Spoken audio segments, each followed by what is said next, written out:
You are now listening to the Someone's Favorite Productions podcast network. Hello there, and welcome back. What is this place? Disconnected. Disconnected. Disconnected. Disconnected. Disconnected. Disconnected. Disconnected. Disconnected. Disconnected. Disconnected. Disconnected. Disconnected. Disconnected. Disconnected. I'm starting to feel disconnected. You have reached a number that has been disconnected. Hey there, welcome to another live Thursday night. Hope all is well for everybody here. We are live this week with the host of the from this coming Sunday Shelf Shock Rewind Awards, the other co-host with me, Mr. Chris Higgins, bearded film guy, aka the main host behind the Beyond the Blood podcast. Welcome, sir. Hey, thank you. I think this is what, number 3 for me? Something like that. 3, 7, 114, something. Yeah. Recurring. Yeah. How are you, man? I'm okay. I think it's been a crazy week. Getting everything together for the Shelf Shock Rewind Awards is maybe the most let's stress test Ryan's heart thing that happens every year. It's been kind of insane. It's been on purpose, man. I've been purposely trying to make it as difficult as possible on you the whole entire time. I figured if it's your last, it might as well be your toughest. Take him out. Yeah, that makes sense. If I literally pass away after the stream on Sunday night, first of all, apologies in advance, but also it'll be traumatic and you'll remember it forever. So hi. And then we'll put a little in memory of at the end of it. Do I get a Sarah McLachlan song, please? You do not. No, Celine Dion. Oh God. Well, my heart will not go on after this year. Mr. Chris, what's going on with Beyond the Blood lately? Not too much, man. We started season 3 in January, and it was a lot of fun. You were on the show. We covered Torso. We did it a little bit different since the commentary track wasn't all we hoped it would be, but that's okay. We pivoted. Yeah. I really want to shout out an episode we just dropped. We were lucky enough to have on Dave Lee and Jake Boston from Steelbook Obsessed. And we broke down and discussed the production of Umbrella Entertainment's upcoming Monsters and Curiosities box set. For those who don't know, that set has kind of been under a lot of scrutiny due to lack of bonus features and such. And Umbrella really opened up the doors for us and gave us all of the insight as to why that is and what it's like working with a company such as Universal. So I would encourage people go check that out for a really cool, I think, inside view of the making of some of our favorite physical media shit, you know? And that release is like genuinely insane. It's got a huge number of movies, huge number of discs. A bunch of them are first time on Blu-ray in Australia ever. And it's a big deal. And for Umbrella to come on and share the reason behind a lot of that, that's pretty damn cool. Yeah, it was a lot of fun, and it was mostly positive. Just to kind of give like a quick summary for everyone. Basically, they had like 5 hours of visual bonus features prepared, and at the last minute, right before announcement, was told they can't use any of them, and had to suddenly convert all of them to written material. And that's after originally having 50 plus titles instead of the 45 they ended up falling on. So it's been a hell of a journey for them, putting out arguably their biggest set to date, literally ever. Kind of crazy. I encourage everybody to go listen to it. You guys are doing great work over there. Appreciate you being on the podcast network and bringing some people to listen. That's been fun. Thank you, man. Appreciate you for getting us on, man. It's been the best thing I think that's ever happened to our show. So thank you. Well, and the other thing, thanks to Josephine DeMarco for saying this first. Happy early Valentine's Day to everybody. It is, 2 days until Valentine's Day, which is why tonight, after the announcements, we are covering transgressive romance films. So make sure you stay around for that. And I'm very curious to see how we both define that and choose what we are listing as those 5 films. Josephine has a question, Chris. Have you seen Cabin Boy? He died with a falafel in his hand. One Fine Day, Love, Honor, and Obey, or Love and Anarchy? I think maybe One Fine Day, but I would have to double check and follow back up. I've definitely seen Cabin Boy, and I think everybody needs to watch that because that movie is amazing, and Chris Elliott is a national treasure. Before we get too deep, I want to read to you for anybody who's never seen me in the chat. I tend to come on every Thursday, and I usually do a $2 super chat. and I tell you and your guests Happy Valentine's Day, no matter the month. So in honor of this being the day before Valentine's Day, or 2 days before Valentine's Day, I wrote you a little haiku. Okay. I don't think I've ever had a guest write me poetry before, by the way. So this is exciting. Well, record-breaking stuff here. So here's what I wrote, okay? Discs are circle and cases are square. Blu-ray or 4K, I don't really care. From 2 into Pinku to Reconnected, my heart for you is never disconnected. Wrote that for you today. That was amazing. I'm going to need it in writing so I can post it everywhere and tag you. I will say, for the record, that is absolutely not a haiku. Haiku is 5 syllables, 7 syllables, 5 syllables. Poem, yes. I just wrote it. I was like, I think this is a haiku. I don't know. I love that you don't know, so you just call it whatever you want it to be. Yeah, I wrote you a haiku. That's what we're going to call it. I said it with enough confidence that people probably believed it. It's true, and I apologize for popping that confidence balloon, everybody. I did not mean to take that away. Let's get into some of our normal stuff. We've talked about Beyond the Blood already. What have you been picking up recently? Man, not too much because really there hasn't been too much beginning of this year I've been overly excited about, and just kind of like holding out for some bigger things. Things have been expensive, and it's kind of caused me to just kind of be a little bit more choosy with what I'm getting. But I did do a trade, so I got a couple of new things out of that. Nothing too crazy, but this is, what is this from? This is Excision. And I know nothing about this except that there was a moment at some point in, when did this come out? This was 2012. This is right after high school. I remember seeing like a dream sequence from this of somebody in a bed and a lot of blood. And I completely forgot this existed until this trade opportunity came up, and he was like, "Hey man, have you ever seen this?" And I was like, "No." So I just traded for it. I thought, whatever. If anybody's seen this, let me know if it's good or not. It looks bonkers. And Dread Central has a pull quote on the back. So it means it must be good, right? If that's the bar, then okay. Below Joe Blow. It's below Joe. It is literally below the Joe Blow quote. I also finally got, for some reason I didn't own this on Blu-ray or 4K, but part of this trade, I picked up the Blu-ray. This is the Via Vision release of Wolf Creek. Nice. With this lenticular front. Now having this makes me really wish we would get a nice release of Wolf Creek 2 at some point. Yeah. But I thought this was super cool. I kind of, the envelope with the pictures on the inside makes it feel a little more fancy than just having postcards strewn in here, but just stoked to finally have that in the collection. I also, just the last thing I traded for, I finally got In My Skin from Severn, of course, the iconic French extremity film.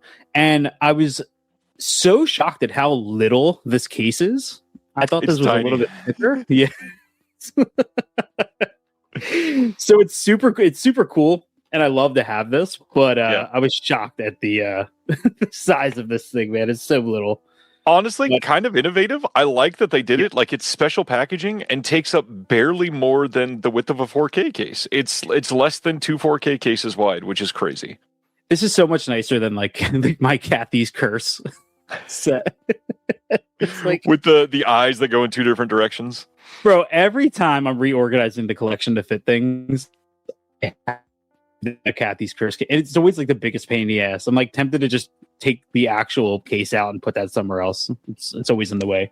I do want to point out on Kathy's Curse, it's hilarious that a movie with the title or with the word curse in it is genuinely cursed. It's genuinely cursed. Yeah. Forever will be. I hope they try again, honestly, one day in the future, just so we can fail again and we can keep that going, Sounds good to me. And then I think it was last week I texted you. I was at Barnes & Noble after work, right before we were going to have a little get-together about Shelf Shock. And I shot over to Barnes & Noble, which is across the street from me, shocked to find a whole bunch of Radiance titles for the Radiance sale in my Barnes & Noble. So I shot you a text and I was like, hey, is this worth picking up? And for $22, and you replied with a very simple yes. So I left with it. Mind you, I bought it before you said yes. So I just figured you were going to say yes. What if I said, you're going to hate it, do not touch that? And then you're like, I just checked out. Honestly, man, probably would have instantly returned it. Would have turned around and, returned it. But I picked up Kumel's, I think it's Malbertois. Something like said that. It as something like that. I don't know French. Ronnie will correct it all day long for me. So thanks, Ronnie. Yeah, I got Daughters of Darkness a couple of months ago when it came out and this dropped. I kind of held off on this, but picked this up for $22, which is incredible. Watched the trailer while standing in the romance book section of Barnes & Noble until a young girl was like trying to look at this section in front of me and forced me to move. And then I bought it. So I thought it was pretty good, Yeah. And that's really it, man. I think those have been all my pickups for the year, to be honest with you. Interesting. That's a different type of year for Chris. Yeah, man, out here doing adult things, saving money. I'm still broke. I don't know how physical media was helping, but yeah, that's a good question.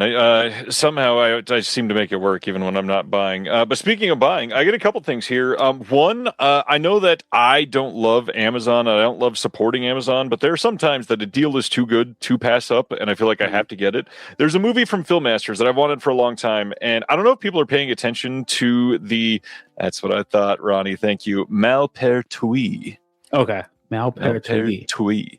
One title that has been showing up in the regional coupons section for some people across the U.S., but never for me. The Filmmasters release of Redneck Miller is one that I've had my eyes on for a bit. It showed up for somebody else to be able to pick it up and send it to me for less than a third of the cost it would have been for me to purchase it. Genuinely adding everything together. Kind of crazy. This was like under $5 at some point for a friend. So yeah, brand new slipcover from Filmmasters. It's crazy. Ridiculous. So glad I finally have that. Wanted it for a while. Another one that, speaking of Valentine's Day, one that is special. I don't believe I shared this last week, although I think it showed up on Thursday specifically. I have been looking forward to rechecking out the beautiful 4K edition of Pride and Prejudice. And this thing is astonishing for a studio release. Like, is that an A24 deluxe edition? No, but I mean, it could have been going to the Masquerade Ball looking like one and stuck on the inside. Oh, there's a digital code there. Whoops.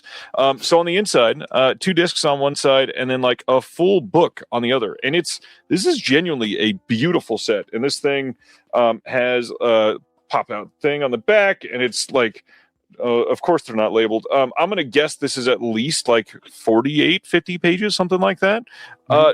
Shockingly great looking set. I remember liking this movie. Been a long time since I've seen it. What better way to reapproach it than on 4K? So, and it would be great for you to see before you go and see Wuthering Heights. It would be. Unfortunately, I will likely not be seeing Wuthering Heights for at least 6 years at this point.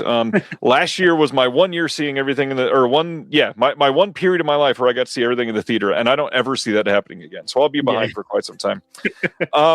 The last thing is probably the thing that I've had pending as a pre-order the longest, and this literally showed up here about 90 minutes ago. And I am so stoked to have this because this is one of my top 100 movies of all time, and to have it in 4K from a company that I love and respect, I finally have, ladies and gentlemen, The Fabulous Stains on 4K from Fun City Editions. Here's the release. For anybody that did not see, they did not plan on this being in 2 different cases. They planned on this being one case, and the box came in the wrong size. So this is how they made do. They made do by putting an extra case and making it like imprint, where every single disc gets its own case.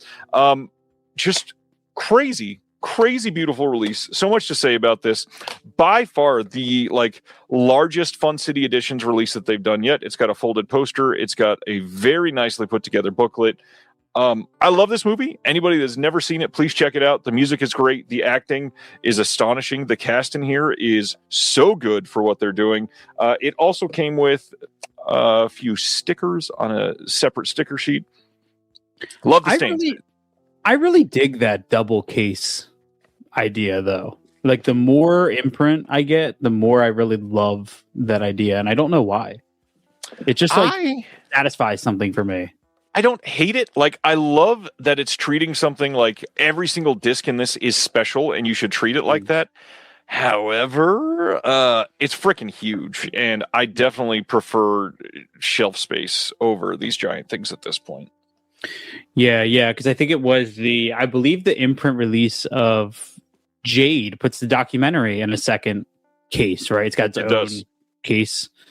Yeah, I kind of like that. I mean, I could get how it can raise the price and it takes up more room, and I say that as my imprint stuff is sitting on like a horizontal shelf because it won't fit on. Did you see how I was able to just do this? I went, "Oh, that Jade." There it is. There it is. That was awesome.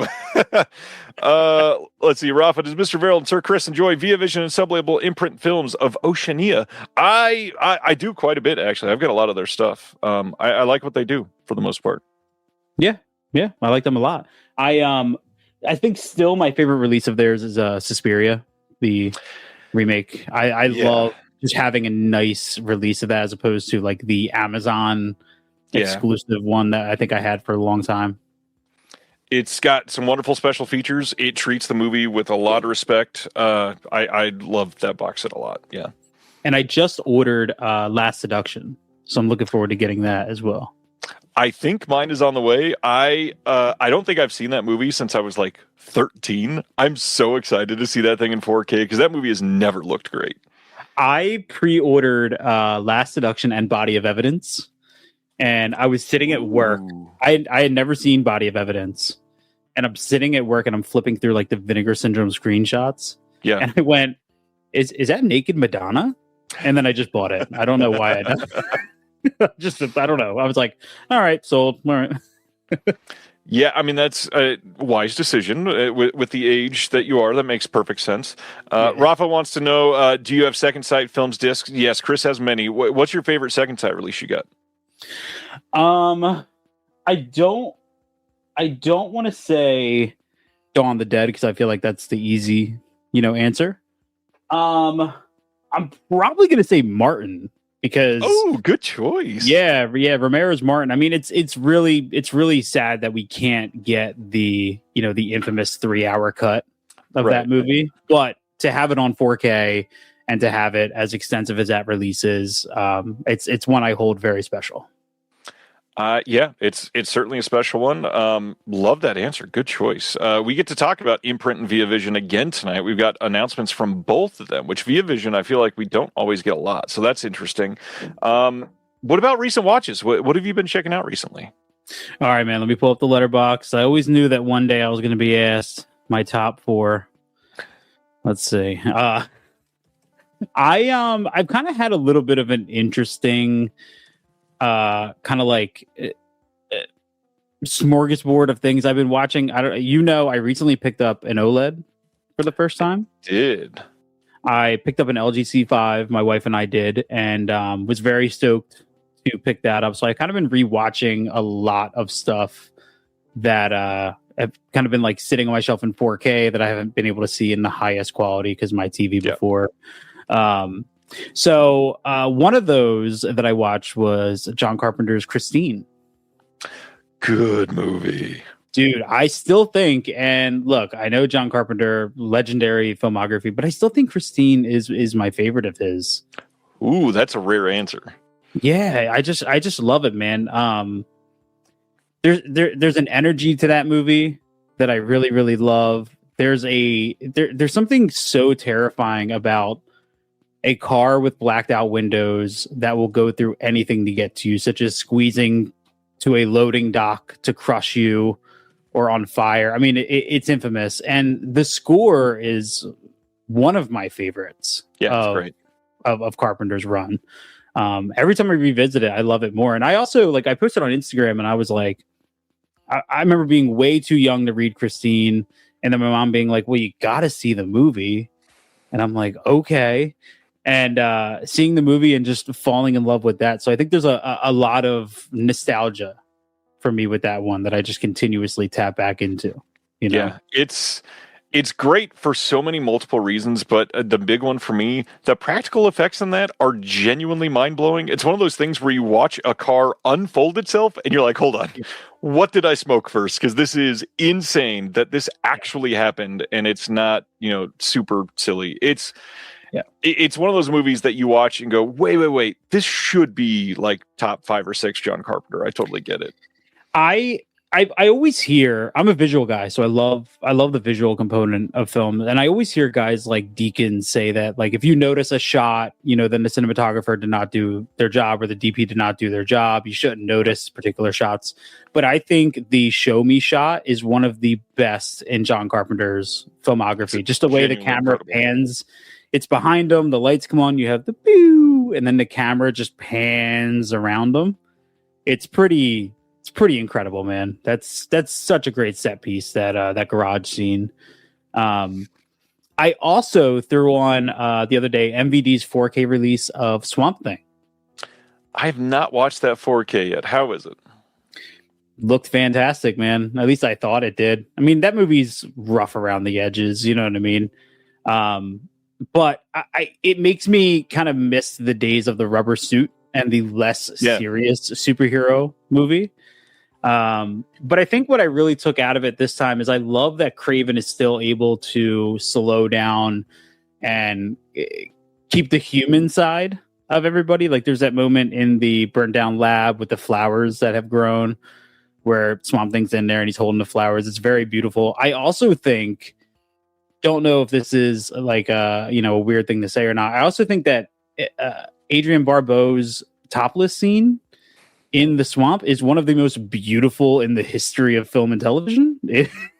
Most beautiful topless scenes, or just most beautiful scenes? Beautiful topless scenes. Got it. Specifically, it's so classy, and it's handled so well.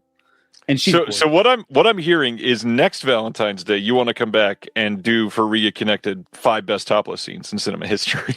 All 5 are going to be Adrienne Barbeau and.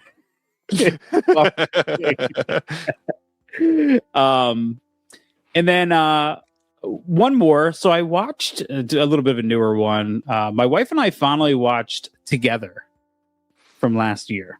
And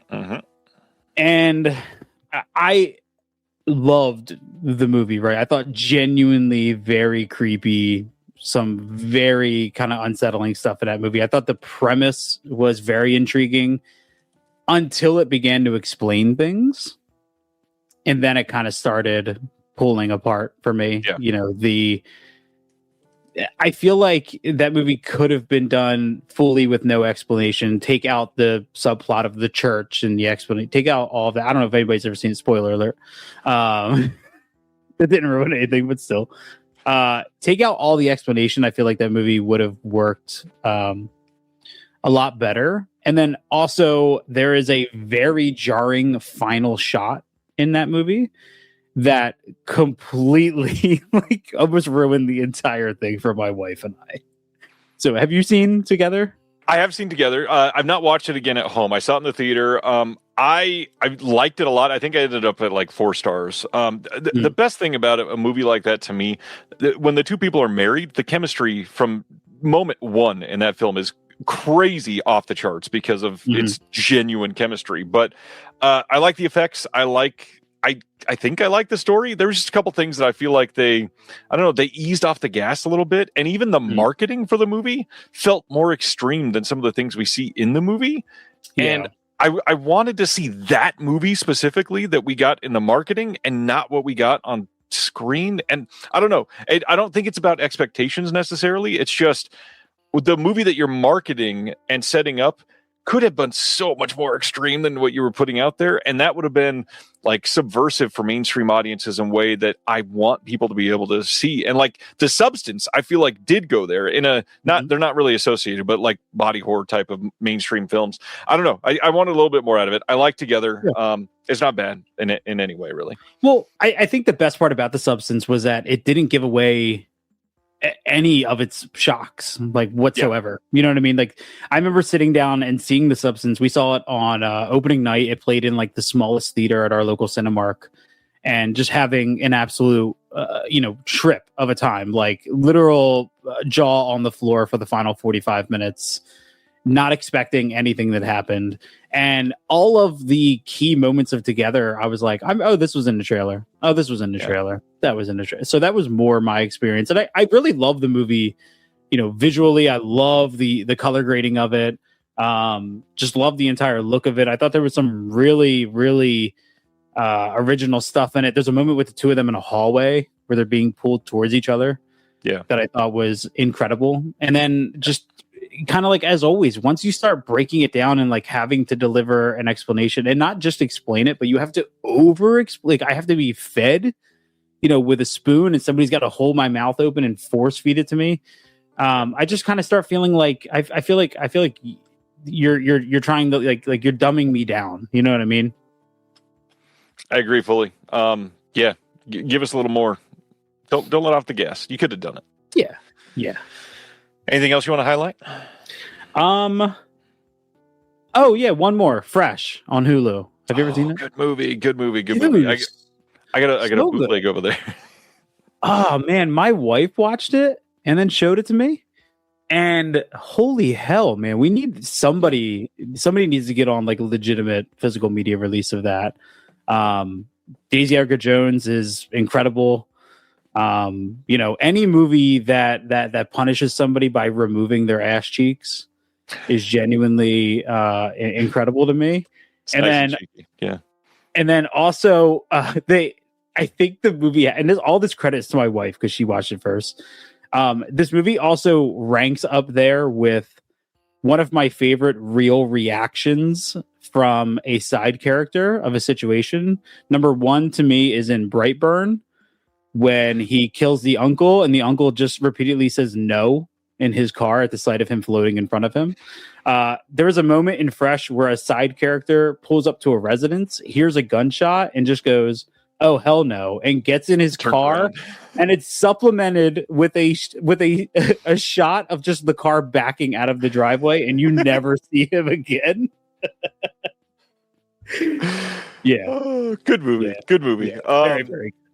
If anybody that's running a label is listening, please go put that out. He says, like an idiot who knows that Disney owns that and also runs a label now. Turbine did just put out Hellraiser.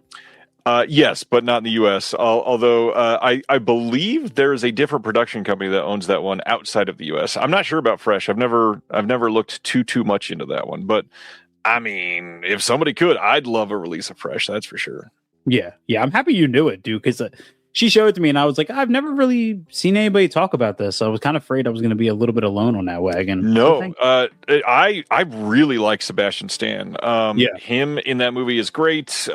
Him in obviously the cape shit, like, he's decent in it. He's intimidating in a way that he's meant to be mysterious, and I don't know. I appreciate that when the character calls for that. I certainly like that we're doing it in a way that isn't just like, I guess it is kind of brooding, but in a sinister way, and not just in a Chris Hemsworth way, or one of the Chris's, since there's so many Chris's. I'd say to another Chris. God, that was awful. The big thing that I want to shout out though from the last couple of years is everybody needs to see A Different Man. That movie, the way he plays Adam Pearson, he is brilliant and empathetic and just beautiful in telling a story that properly approaches disability and represents it in a way that's not demeaning or silly or even necessarily like the crux of him as a character. It is beautifully told, and the story is just so normal, outside of the supernatural aspect of we're changing your body entirely, but like everything else, it has nothing to do with the disability aspect. So I love that. Great movie. A Different Man has one of my favorite like final acts of all time, because it starts getting very jarring. Yeah. At the end. I will say also with Fresh, I couldn't help, and it sucks that like franchises, like when Marvel's done, do this to you. But at one point when Sebastian Stan and Daisy Edgar Jones are sleeping with each other, I looked at my wife and I went, "Do you think she knows she's sleeping with the Winter Soldier? Do you think she knows?" And it's a shame that happens. You know what I mean? Yeah, pretty damn funny. Thanks, Stan, for preempting what I was going to bring up right before we went into it. Obviously, in the last, I think it's 48 hours, maybe it's even less than 24 hours, two pretty much back to back within 10 minutes news dropping of Bud Cort passing away and James Vanderbeek passing away. One of them obviously lived a fairly long, decent life, and then we've got James Vanderbeek, who passed away way too young. Hearts go out to both families, but the biggest thing here is just another opportunity to say America sucks when a Hollywood acting celebrity from lots of big projects passes away, and the family needs to be able to put up a GoFundMe the day that he passes away to cover medical bills and affairs. And yeah, cancer sucks. Cancer is a hell of a thing. It sucks that he's been facing that for multiple years, but goddamn, does this country suck if we can't even take care of our own. Yeah. I think he had 6 children. He was prolific as a father, is the way that we'll say it, because I did not know the number, but he had a family. Yeah, that's a family. That was a family, man. That's a capital F family. Yeah. That's somebody put up a poster of Varsity Blues and just highlighted all the people who have passed since then. It's like, man, this is crazy to see. Yeah, it's a crazy situation. That's for sure. But my one watch that I can talk about this week, I watched a lot that was not something I can talk about. But the big one, I finally got to see, and I hope that you've seen this, so that I'm not the only one tonight. Godzilla -1. Did you watch Godzilla -1? Dude, I have not. I have not seen it yet. I'm so sorry. I have been telling this show for multiple years at this point that I would watch it eventually, and I held out because, as you may have heard over the last couple of weeks, I was going on my dear friend Michael Vyer's Shameless Picture Show, and I got to watch it for the Shameless because it was on my Shameless because you all have shamed me, as literally Sibner's in the chat saying, fucking finally. Yes, fucking finally. I agree. Let's talk about Godzilla -1. So this movie, I don't think I can really spoil it. It's a Godzilla movie. You know that it's war-torn Japan. You know that there's a giant lizard dinosaur thing. You know that people get killed. Yeah. Godzilla -1 is incredible. Obviously, the world knows that, and I'm late to this, but holy shit. First of all, an incredible 4K. The way that thing looks on disc is magnificent. The sound on that movie is astonishing. The CGI that they pulled off on a $15 million budget is ridiculous. It looks better than pretty much any modern Hollywood movie that tries to do anything with any sort of action. It is so crazy that with a $15 million budget, they are able to pull off drone shots that show the scale of Godzilla next to a small little junk boat. Just wild to me. This is one that I see watching multiple times. But the biggest thing that I want to share about this movie, because I know that everybody watching this has followed my journey of showing movies to my kids. This is the first movie I've shown my kids that is subtitled. And they followed every plot point. They asked proper questions. They understood the story. So, achievement unlocked. World cinema is now at our hands. We can now officially show them any movie that is... not any movie. We can show them movies from any country. They're not seeing The Swimmer. I know somebody's going to ask because my youngest keeps saying, can I watch The Swimmer? Not yet. You cannot watch Burt Lancaster's The Swimmer yet. Godzilla -1 is incredible, and the fact that they followed along with subtitles is like tears in my eyes moments, because now they can see fucking anything, and that is such an exciting moment for our life. Yeah, I don't know, that was the most exciting thing about that moment for me. I love the movie. I love this. Check out Godzilla -1 if you haven't. It's incredible. My favorite part about that is that there are still adults in this world and in our community that won't watch a movie with subtitles, and your kids are doing it. I have a 9-year-old, and as of yesterday, happy birthday, Jonah. When you watch this, when I die in 39 years, and you're like, oh my God, what's the legacy of my father? Let me go watch Reconnected on February 12th, 2026. Happy birthday, Jonah. He is 11 as of yesterday. So I have an 11-year-old and 9-year-old, both of them autistic, and my oldest also has pretty severe ADHD. They sat through it, paid attention, recognized the plot points. They understood the nuance of the emotion and asked proper, why is he moving his hand that way? And I was like, yes, let's discuss it. Let's talk about war trauma and why that's an important thing. Like, it led to proper conversations, and I had such a great time with my kids watching this movie. Did you own it or did you stream it? I'm an idiot who bought it a year and a half ago and owned it for a long time and said, you know what? I'm not going to watch it until somebody forces me to record a podcast episode on it. And here I am. I've been incredibly tempted to pick up that's still around, that big deluxe edition. Yep. Just because it looks awesome. And it's like $60. So it's not, all that crazy. As I can always do, within arm's reach, literally sitting on the desk next to me, here is the amazing Japanese special edition of Godzilla -1. Yeah, that looks awesome. That looks incredible. It is incredible, and it is awesome. Just a beautiful movie. Everybody check out the 4K. Just astonishing. I don't normally want to lean too much into the technical side of things. Gorgeous movie for a $15 million budget in 2022 or 3 or whatever it was. Just stupid how good it looks. It should not be that possible. Adore it. Yes. Yeah. And you know what, man? And having an OLED honestly has unlocked this craving for 4K that I didn't have before. Yep. Because I feel like it's ultimately changed my life. But with Godzilla -1, I remember watching an episode of Visual Effects Artists React by Corridor Crew, and who I think do incredible work, for the industry. Yep. And them talking about the importance of, having the director being a visual effects artist, and the fact that he was right in the room with them doing all of this work. And it's a true testament to that, and I'm very excited to hear that he returned for Godzilla -0, which is supposed to come out, I think, next year or later this year, I think it's this year, actually, which I'm excited about, because the big thing for me now, well, I'm going to have to look at a review first to make sure it's not anything crazy, but it's a Japanese film, so I don't think it will be. I'm stoked. I want to take my kids to the theater to see that movie this year. Oh my God, it's going to rock their world. That's so cool, man. What do you think, if you had to just kind of think about it, what do you think the next foreign subtitled film would be for them?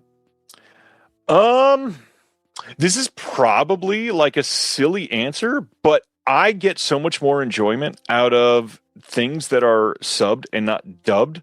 I really think some of the original, like Miyazaki's, but the subbed versions and not the dubbed, I think might be the way to go. And it's not even like to bridge the gap with animation or anything like that. I think they are superior, genuinely. Yeah. I understand that a lot of the Miyazaki, like, they've huge, like, giant stars doing the dubs. I'm just not personally into the dubs whatsoever, especially for stuff like that. So I'm probably going to want to show them a couple of those, probably My Neighbor Totoro soon, with the original. And then, that's a solid question. Honestly, and this might be kind of silly considering how much I work with them, it might be a couple of the Deaf Crocodile titles that are whimsical and silly and unique. Like Freckled Max and the Spooks works very well as a kids movie. I don't think there's anything objectionable in The Devil's Bride, but The Devil's Bride might be silly enough for them to be like, what am I watching? And why is this an acid trip? And what's an acid trip? I feel like some of those would probably be really great for the kids. The great thing about subtitles, when I was like, 20, and I started getting into more foreign movies and like able to sit down and really appreciate a full subtitled film, is that now, as a nearly 35-year-old, literally everything I watch has subtitles, whether I understand it or not. And I saw a meme the other day of somebody that was like, this is what it sounds like when I watch movies without subtitles, and it just sounds like a whole bunch of like gibberish. And I'm like, that's true. Like sometimes I walk away from my TV and the subtitles are no longer in my view, and I just don't understand a word anybody's saying, which is odd how that happens. Oh, Head Coop. I think that might be a step too far. He says, now, Ryan, the kids can learn French and teach you how to pronounce all those French film titles properly. If they can, more power to them, because Ronnie's been trying for like the last 2.5 years, and it's not working. I'm really trying. Oh, that's awesome. All right. This is a great question too, Reggie. Why are the French so adverse to having English subtitles? I wish that they weren't, because good Lord, there's some great looking French releases that I'd love to have. Would love to have them. All right. Are we ready for announcements? Anything else you want to highlight or promote? Upcoming episodes of the podcast, maybe? I mean, everything is kind of like we're getting ready to cover Event Horizon, right? This is my wife's pick.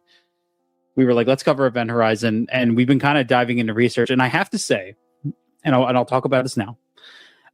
For years, I've heard about this crazy director's cut of Event Horizon that supposedly exists. And I've been on many Reddit forums that break down the supposed extended cut. And yet, every bit I find, there is no crazy extended cut. Like, where even Paul W.S. Anderson has been like, yeah, we cut out some extra violence in like the space hell scene. So now I feel like I've been duped my whole life, screaming to the thing, put out the director's cut, and it doesn't really exist. Yeah, I get that. I don't know. If it exists, I'd love to see it. I really like the movie. I think it is by far the best Paul W.S. Anderson movie. That's a low bar. It is a low bar, and that's why, like, I gotta be honest, Event Horizon is not like a 5-star film for me or anything. I know for a lot of people it is, but it's a very fun movie. That's for sure. Fun is not a good choice. Well, when Steve and I are sitting down and trying to figure out kind of the approach for the show, a lot of it comes into like, A, is the commentary interesting, but B, like, is there conversation to be had and conversation to kind of extend on, you know what I mean? And sometimes when we do these, you learn a lot from the commentary, but some of that is so, like, listening to Paul W.S. Anderson talk about 2 minutes that were chopped up from the space hell scene is probably the bulk of a lot of that conversation we're going to have. And I'm perfectly okay with that because it's interesting. And hopefully it's going to create other conversation with people who listen. And while, I don't care if it's 30 seconds or 45 minutes, I always campaign to get the true cutout. Even he is kind of like, yeah, I'm perfectly fine with the fact that we cut it, and I'm perfectly fine with this being the release that we have. So it's interesting to me. Yeah, I mean, there's not much else to say. I shouldn't just speculate. There's a lot that could be behind this. I don't know. I also feel like these directors get to a point where they're like, I'm not even going to fight for this anymore. There's nothing left there. You know what I mean? I'm just going to let it. That being said, like, look what we've done with like fucking Dirty Work. The long rumored dirtier cut is officially out there and on 4K. Kind of impressive. I know it could happen. It could not exist. So we'll see. Yeah, we'll see. I mean, it's hard when Scream Factory puts it out and then Lionsgate. I forget who was the studio that did the Paramount. Paramount. It was Paramount. Yeah.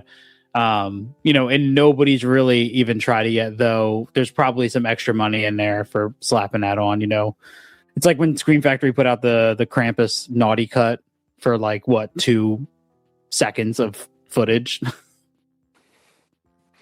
It's not much, that's for sure.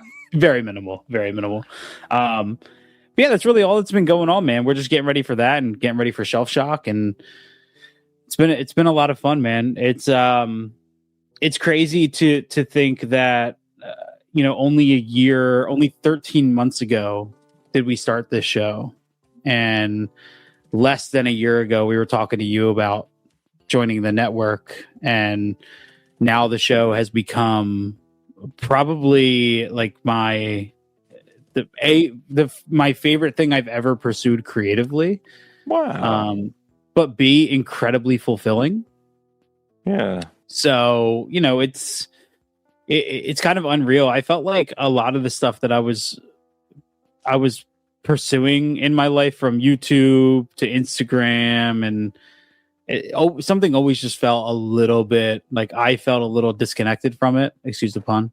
I always just felt like it wasn't fulfilling enough. And I was really scared to do the podcast because I didn't know how it would work. And now I feel like every feeling I've ever had of not being enough is here.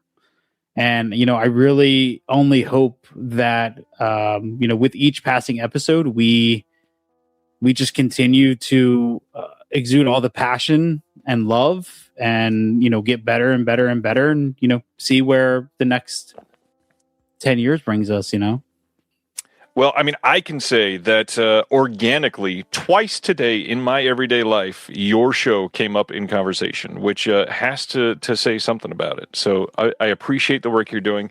I am grateful that you're a friend, and I cannot wait to host a show with you on Sunday. It's going to be a good time. Thank you, man. I got to write another haiku for you. They just said that. I have to. How many syllables will that one be? Let's see. It's just going to come from the heart. I'm going to laugh. You're going to say, I'm going to write another haiku, and then you're going to deliver like a newspaper obituary. The book of poems. It's a haiku, if you call it that. Multiple haikus. All right, let's talk about some friggin' physical media. We've got a lot to cover tonight. This might be like the most eclectic week of announcements we've ever had, literally. And I know that that's odd to say, but this genuinely might be. So let's break it down, starting with the Westerns box set coming out of Imprint. April 29th, we're getting a Blu-ray box set, Tales of the Wild West Collection number 2, covering films from 1968 to 75. We got 5-card stud, Will Penny, Something Big, The Revengers Posse, and this is limited to 1,500 copies, as they usually are. We've got some new extras on here. We got a new visual essay by Eloise Ross, new commentary by Lee Pfeiffer. On Will Penny, we get a new commentary by the one and only Mr. Daniel Kramer. On Something Big, we got a visual essay by C. Courtney Joyner. The Revengers, we got a new visual essay by C. Courtney Joyner as well. On Posse, we've got a new visual essay by Daniel Kramer.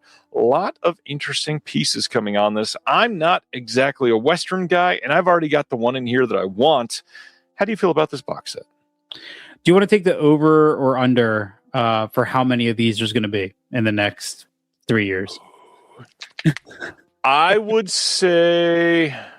Which I'm not talking bad. I think it's incredible what they do, but the amount of volumes of these sets are astonishing.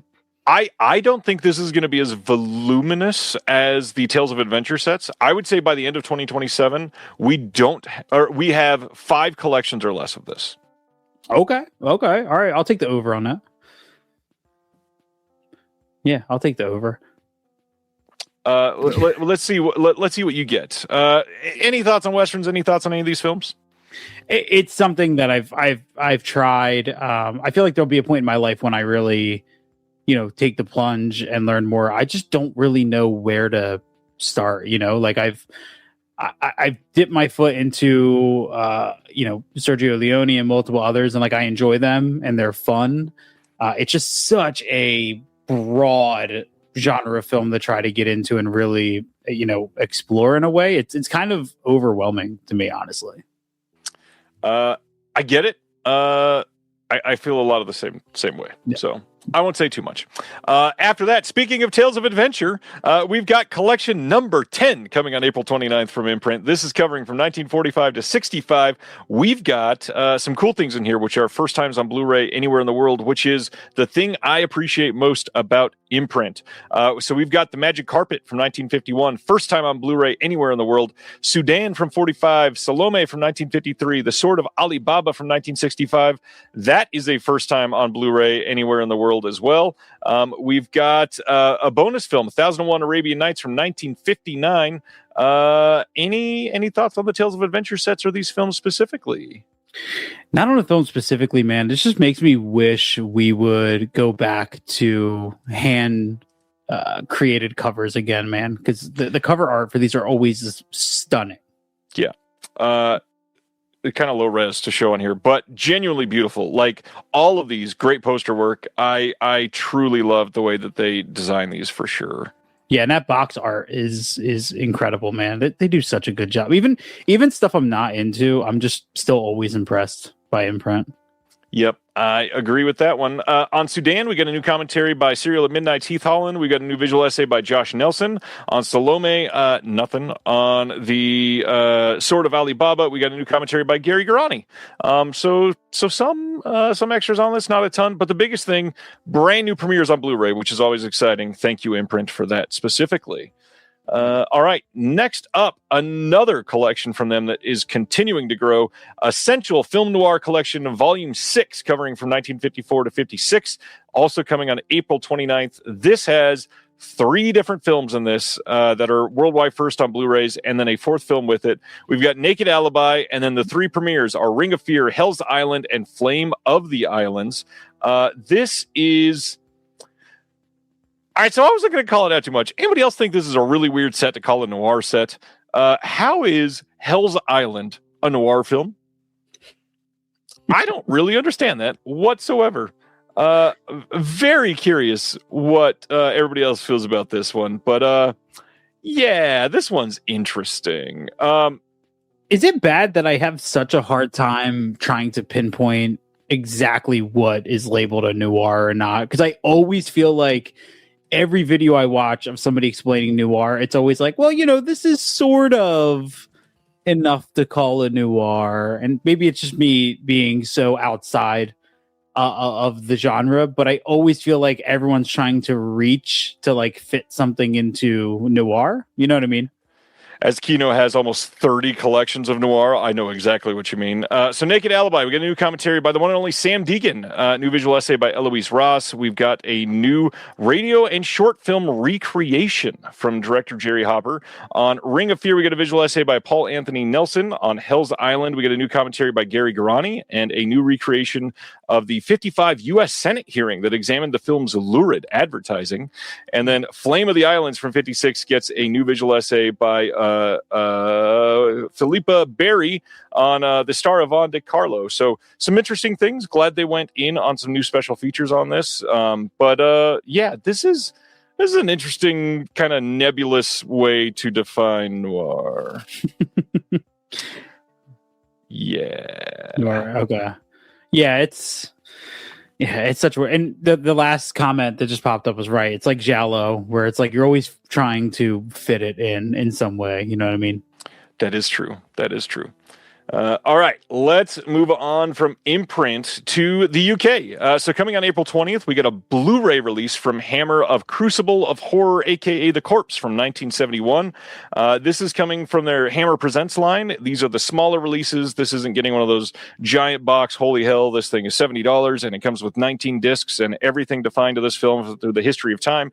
But it does have brand new artwork by Peter Strain. It's got a slip cover on the packaging. It's got a new commentary with William Fowler and Vic Pratt. It's got a new interview with the author and horror expert Jonathan Rigby. And that is pretty decent. Looks like a solid release of the movie. I've never seen Crucible of Horror. Have you seen this one? I haven't, man. I just love what Hammer is doing. Like it's amazing. It was not anywhere. It was on nobody's radar, especially the big thick boxes that they're doing. Yep. But holy shit, so many people need to take notes at how Hammer is doing this, and just like Agreed. Opening the door on everything. They're just like, oh, you want everything on Quartermass Experiment? Here it is. Like even no matter how overwhelming it seems, no matter how overkill it is, it's incredible, and all of these sets look amazing. That cover art for specifically, I think it's I don't know if that's the slip cover on the right for Crucible of Horror, looks incredible. I believe it is. Yeah, the one on the right is the slip, because I believe this is, if I zoom in a little bit, you can see like the outline of the case on that one. Yeah, okay. Yeah, like all the artwork has been incredible. And even movies I don't know, every time I see a Hammer announcement, I'm like, yeah, just based on the cover, I want that. Yeah. Great choice. Great and great original posters too. I mean, you kind of can't fault it when the original art is just stupendous. Yeah. All right. Next up, Kino Lorber announced that they are putting out Mindscape, a.k.a. Anna, from 2013. I had never heard of this movie. This is supposedly from the director of Orphan and stars Mark Strong and Taissa Farmiga and Brian Cox. Never heard of this in my life. Had no idea this existed. This is a man with the ability to enter people's memories takes on the case of a brilliant, troubled 16-year-old girl to determine whether she is a sociopath or a victim of trauma. You looked very confused. Had you heard of this? No, I was also confused at the director of Orphan and Nonstop. Is it the Liam Neeson Nonstop train movie? Is that? I mean, that would not surprise me. I've never heard of this in my life. I like when they say from the director of Orphan, and I can't think of who that is. That does not bode well for it. It's Jorge Dorado. Okay, cool. Sure. Good on you, Kino, I guess. I like Orphan. All right. That's enough of Mark Strong. Let's carry on with. I was going to make a Sydney Strong. Anyways, Christie is coming to Blu-ray and DVD in the U.S. from Universal on April 21st. No mention of any extras whatsoever. Are you a Sydney Sweetie stan, or hater? I dig what she's doing. Interesting. I do dig it because it feels like a lost art, kind of her capture on the world, and her really leaning into the the long lost like sex figure. You know what I mean? I do think there's swings and misses, and I really wish like I did not see Christie in theaters because I didn't hear of it until. Thanks, Silent Mandible. I didn't even know this existed until I heard about how little money it made. Yeah, it made very, very little money. I got to be honest. I did see this in theater. I am one of the 8 people that did. It is, I don't know. It was okay. I'm just not a boxing movie type of fan. So like, I think this was much better than The Smashing Machine. I will say that. I think, this was much more compelling. I mean, primarily because it's got Ben Foster in it, and Ben Foster is always just remarkable. Him in this movie, one of his more out there characters, but he's incredible. Yeah, she was okay. She wasn't legendary or anything, but she definitely was better in this than she was in The Housemaid. Yeah, check out Christie. It's a shame though, no bonus features announced. Well, we'll see kind of what comes out when it gets closer. There probably won't be anything. Welcome to Universal. Right.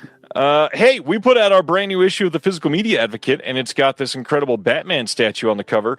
You can check this out now. We've got some really interesting writing in this issue that I think some people will love, including a big piece from Michelle Kisner on the director Alex Garland, who I am a big fan of. Yeah, check it out. We got a nice piece in this. I still haven't somehow printed any of your poems in this. We need to work on that. Yeah. I mean, I've been working on one. Is it a haiku? Because that could take like 7 pages. Yeah, I don't know how many syllables it is, but it'll be there soon, man. It's coming to a Physical Media Advocate near you.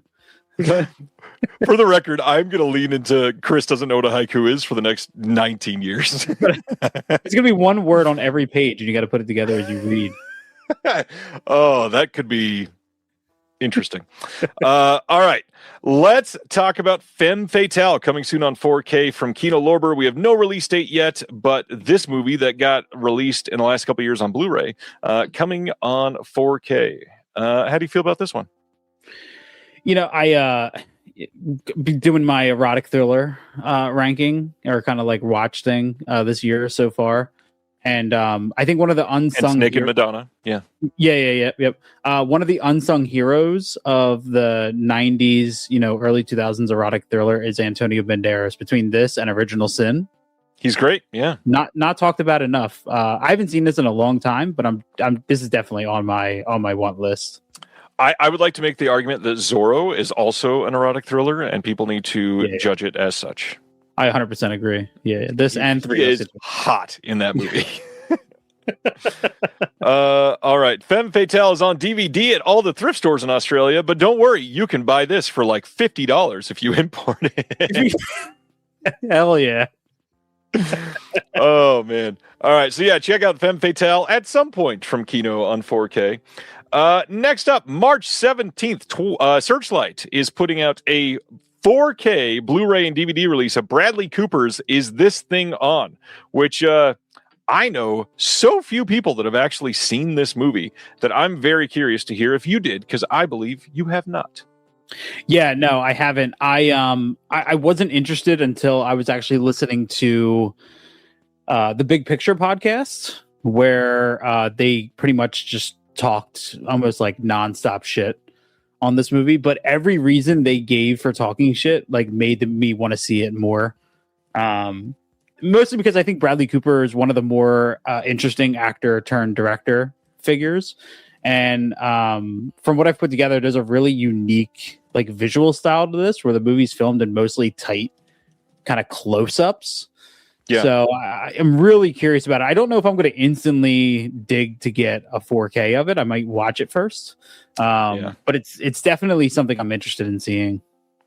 Yeah, very, very curious about this one. I really love Laura Dern, and I actually really like Will Arnett usually. I don't love Bradley Cooper, though, and I don't want that to turn me off on this, but I certainly want to see it. The story itself sounds fun, too, so... Yeah, I just admire like Bradley Cooper's. I admire some of his like directing choices. I feel like he's done a good job. You know, it's kind of like I think who would be like your favorite actor turned director? You think in recent memory?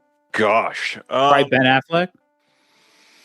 No, probably not. I like this would have to be when I'd look up on a list or something. That's a tough question. Gosh, I feel like I instantly go to like The Town, like Ben Affleck, The Town, you know, which is such a, I think one of the best heist films, one of my favorites of all time. It's great, yeah. So. Yeah, absolutely true. Ronnie, good point. Great new Criterion Closet with Laura Dern this week, who she revealed during the Closet video. That was a weird way to say that. During the Criterion Closet video, that they are releasing at some point soon. Alice Doesn't Live Here Anymore. So very excited about that. Craig says, given my taste, Kevin Costner. I mean, he's done pretty great. I got to be honest. He's probably not my favorite, and I certainly don't like how he's kind of a POS nowadays. Honestly, Matt, who just DM'd me on Discord, might have the best answer. Charles Lawton. I mean, Night of the Hunter is kind of incredible. Sure, he only did one, but it's pretty great. I do have a hot take on Criterion Closet. I don't know if anybody wants to hear it, but I do have one of those. Please do. Let's hear it. I think 99% of the people that get on the Criterion Closet know nothing about movies and just bullshit their way through for 4 minutes. I'm not saying Laura Dern is part of it, but did you watch her video? I haven't yet. I love Laura Dern. I haven't yet, but there are some guests in the Criterion Closet that I'm like, I don't know if you've ever watched a movie before, and like you're just picking out titles you know of, and then they give these extremely vague reasons why they love it, and I'm not convinced they've ever even seen it. Just I would agree with a lot of that. I would agree. Matt, that's funny. Matt's DMing me to come on. Of course, I'm going to shout you out. That was a good idea. Great answer there. Laura Dern. Everybody should probably watch that Criterion Closet video. She is so passionate about everything, but also so connected to so much in her life. It is.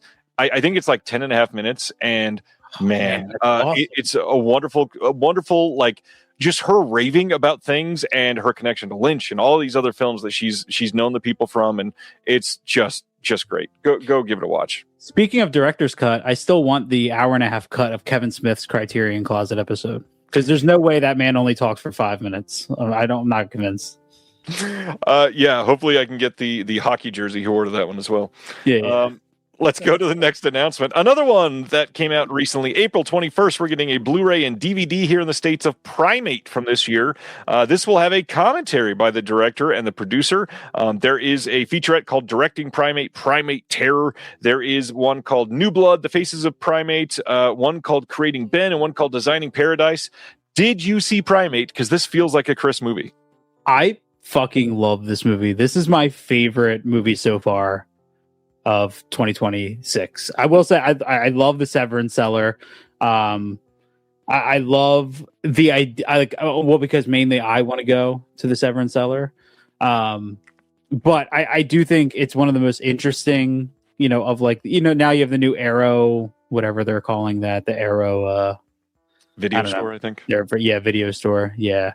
But yeah, Primate, this is the last movie I saw in theaters, and loved it, dude. Like, this is and there's nothing about it that's like new, right? Like, it's not an original idea at all. Ape gets rabies, begins to kill off people that, characters you're not really that fond of. But Johannes Roberts, the director, ever since Strangers Prey at Night, has kind of adopted this really cool like 80s style that I really love, where he uses a lot of zooms and just really unique like visual choices. The score is also incredible for this movie. It really is very Carpenter. Yeah, I just loved it, man. I was genuinely like squirming in my seat at moments because animal attack stuff really gets to me.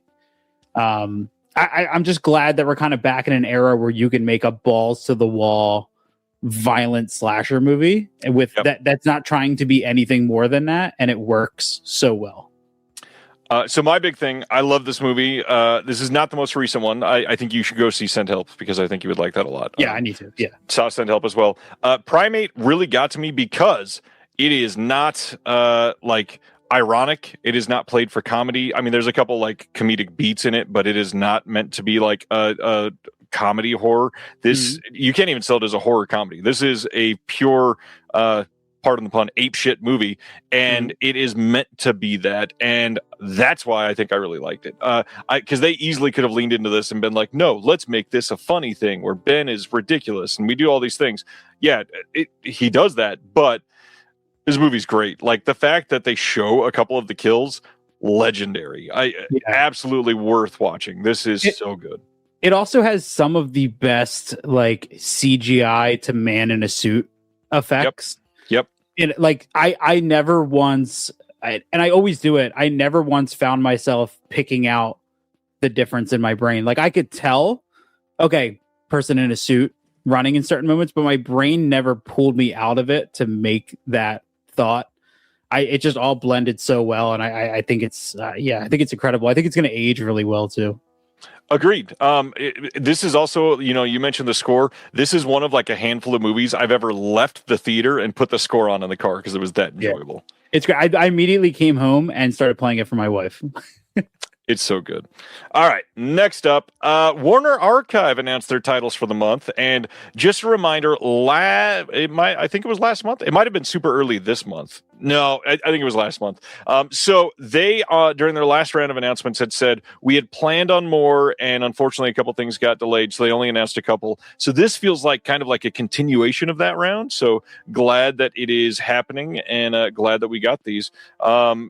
Let's break these down. So first, March 24th, we get a Blu-ray coming of Looney Tunes Collector's Vault Volume 2. So as a reminder, this is a 2-disc release. This is going to include a disc of things that have never been on DVD or Blu-ray in any remastered form ever. So never been on disc.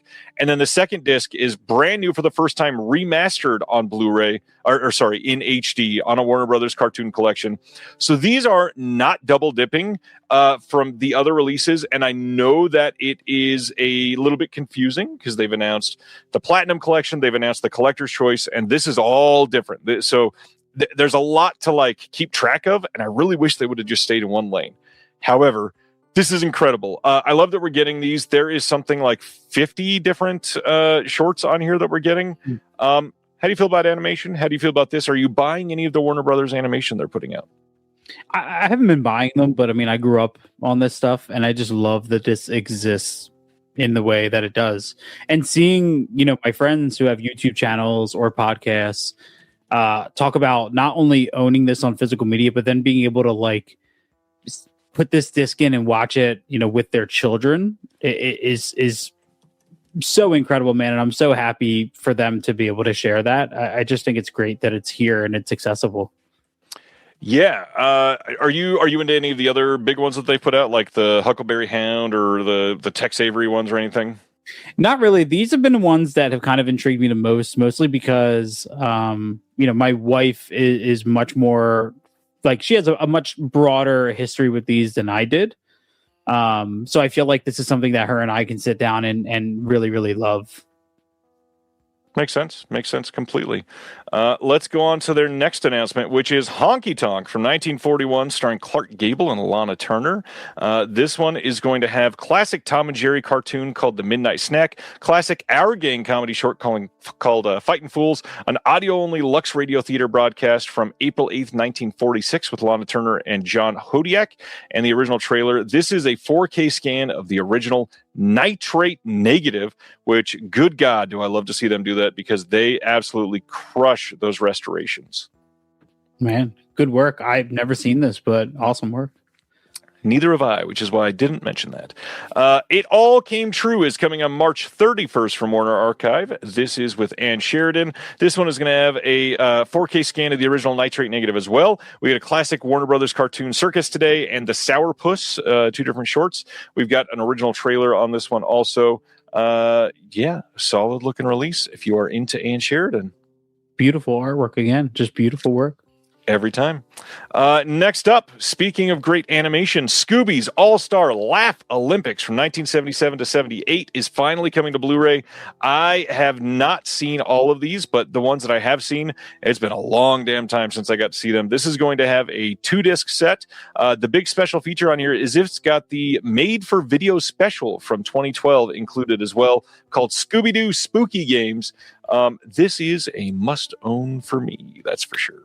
Now, this is my shit. As somebody who I have the Where Are You Scooby-Doo like house collection. Nice. And it's one of my favorite. And this is I'm buying this immediately. This is so cool.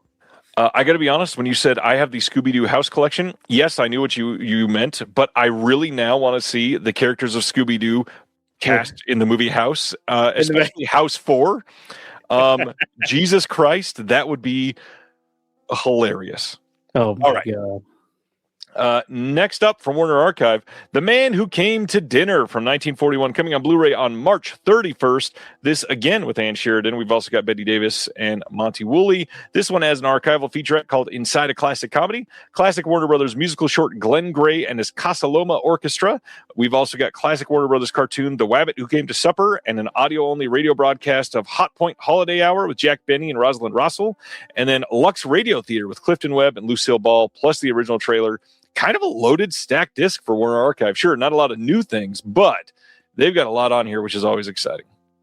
I thought the black and white image under the title was Leonardo DiCaprio in Django Unchained, but it was like real quick. With like 38 film bros going, did you know that when he did the scene, he cut his hand and just kept going? That was real blood. Leo bled blood. Next up. On March 31st, they're also putting out 1956's Tea and Sympathy. This is a Deborah Kerr and John Kerr film. This one has a CinemaScope cartoon, Downbeat Bear, and the original trailer. Again, 4K scan of the OCN on this one. Pretty rad. That's cool. Still going with Warner Archive, The Gay Divorcee on March 31st from 1934. This is going to have classic shorts, Art Trouble and Masks and Memories on it, classic cartoons, I Like Mountain Music and Shake Your Powder Puff, an audio-only radio promotional broadcast, and Screen Guild Playhouse with Frank Sinatra, Edward Everett Horton, and Gloria de Haven, plus the original trailer. Are you a Ginger Rogers and Fred Astaire fan? Can't say I am. I do want to ask though, as somebody, I think I only own 1 or 2 Warner Archive releases. Have they always done like this great of work with bonus features, or is this kind of like a newer thing for them? They go in waves. Some titles get a lot, some titles get literally nothing, sometimes not even a trailer, literally. But really it's just, what do we have in the archives? To me, and this is all just speculation, I clearly know nothing about internal Warner Archive or anything. This feels like, holy shit, Netflix is trying to buy us. Let's archive everything that we possibly can right now. And honestly, please keep it up. I absolutely do it. Yeah. I ask because a lot of the audio only stuff is great, and I understand that it's all very of the time. So you have a lot of radio broadcasts and stuff. But it's like, it's so cool to have because we can barely get a lot of people to watch visual bonus features, right? Let alone put on something that's strictly audio. So it's cool just to have, even though such a small percentage of people are probably ever going to take the time to listen to it. Agreed. And there are not very many companies that do it. We've got Warner Archive. We just talked about Hammer. Hammer does it in the UK. BFI does it in the UK. Sony has done it in a couple of their Columbia Classics box sets. But not a whole lot of companies do. And I wish more would, which means I'm going to try to do that too. Yeah, well, you have things like, I think of like when Severin put out, Hotspur, they had that audio only interview and they did it a smart way, which is just play it over the movie. Yeah. Which I thought was clever, a clever way to do it. But it's just a shame that you had to do that to try to get people to listen to it. Yeah, and I yet that, especially studios, which if you listen, everything that I'm just named is mostly studios. There's a lot of stuff that they are kind of against showing, but we all just kind of want to archive it all. So give it to us, please. Absolutely. Yeah. So that's the end of the Warner Archive titles for this month. Lots of titles coming, which again felt like a continuation of last month. So glad that it lived up to the, hey, let's get a larger drop on the next one, and eager to see what else they do after that. Fallout. Have you been watching the show Fallout on Amazon Prime? I have not. No, it's one of those ones I was actually, right before we got on here, my wife and I were like, let's start a new show. And I went to go click on Fallout, but Hannibal was right next to it. So now we're just watching Hannibal. Great show. Absolutely incredible show. So at some point soon, we are getting an Amazon exclusive 4K Steelbook, a standard 4K, a Blu-ray, and a DVD of Fallout Season 2. I've seen none of this, although I am a Walton Goggins fan. And so at some point, I do plan on watching this. I think he's maybe I shouldn't say that because I've not seen everything on his IMDb, but most everything he's touched has been incredible. I adore him as an actor. Love that movie, obviously. Love The Shield, literally my favorite TV show of all time. Love. Has he ever done anything else? I'm just kidding. He's great in Sons of Anarchy as a fun side character that shows up in like season 5. He's great. He's done a Tarantino movie or 3. Probably only the one that I can think of. Or no, he's been in at least 2 of those. I don't even remember which 2 offhand. He was in. I don't remember offhand. Good. We're just gonna leave that out there like we don't know. Righteous Gemstones. He's great. Vice Principals. He's amazing. So good. Check it out. Yeah. All right. Next up, Dime I Love getting a 4K and DVD release from Mubi here in the US on April 21st. Very weird situation. So they're doing a dual format 4K and Blu-ray release and then a separate DVD release, and that appears to be it. I'm kind of surprised by that coming from Mubi, but check it out, April 21st. Pretty good movie and no special features. Lynn Ramsey, kind of historically not a huge special features person, but it's Jennifer Lawrence, it's Robert Pattinson, it's Lynn Ramsey. So many people would have loved to have talked about this movie. You could have give us anything. I like this movie a lot. I didn't love this movie, but I think that there is a lot to unpack here. This is one of 2 movies last year that made me question if I ever should have been a parent, or maybe even more, but definitely one of like the top 2. But check it out. Great movie. I just said that it wasn't great. Pretty good movie. Jennifer Lawrence, astonishing. Robert Pattinson, pretty damn good. Check out Dime I Love. Did you see this one? No, but what's up with Mubi like being such a I feel like they're such a cool, representative. Like, I love that I have Lars von Trier's The Kingdom, from Mubi. I thought that was a great release. And then The Substance had pretty much nothing on it. Yep. No bonus features. And then same with this. It's like, the moment I saw this announcement, I was like, oh, I wonder what they're going to put on. And the first picture I saw was the back of it. And I'm like, oh, nothing. Okay. Yeah. Mubi. Okay.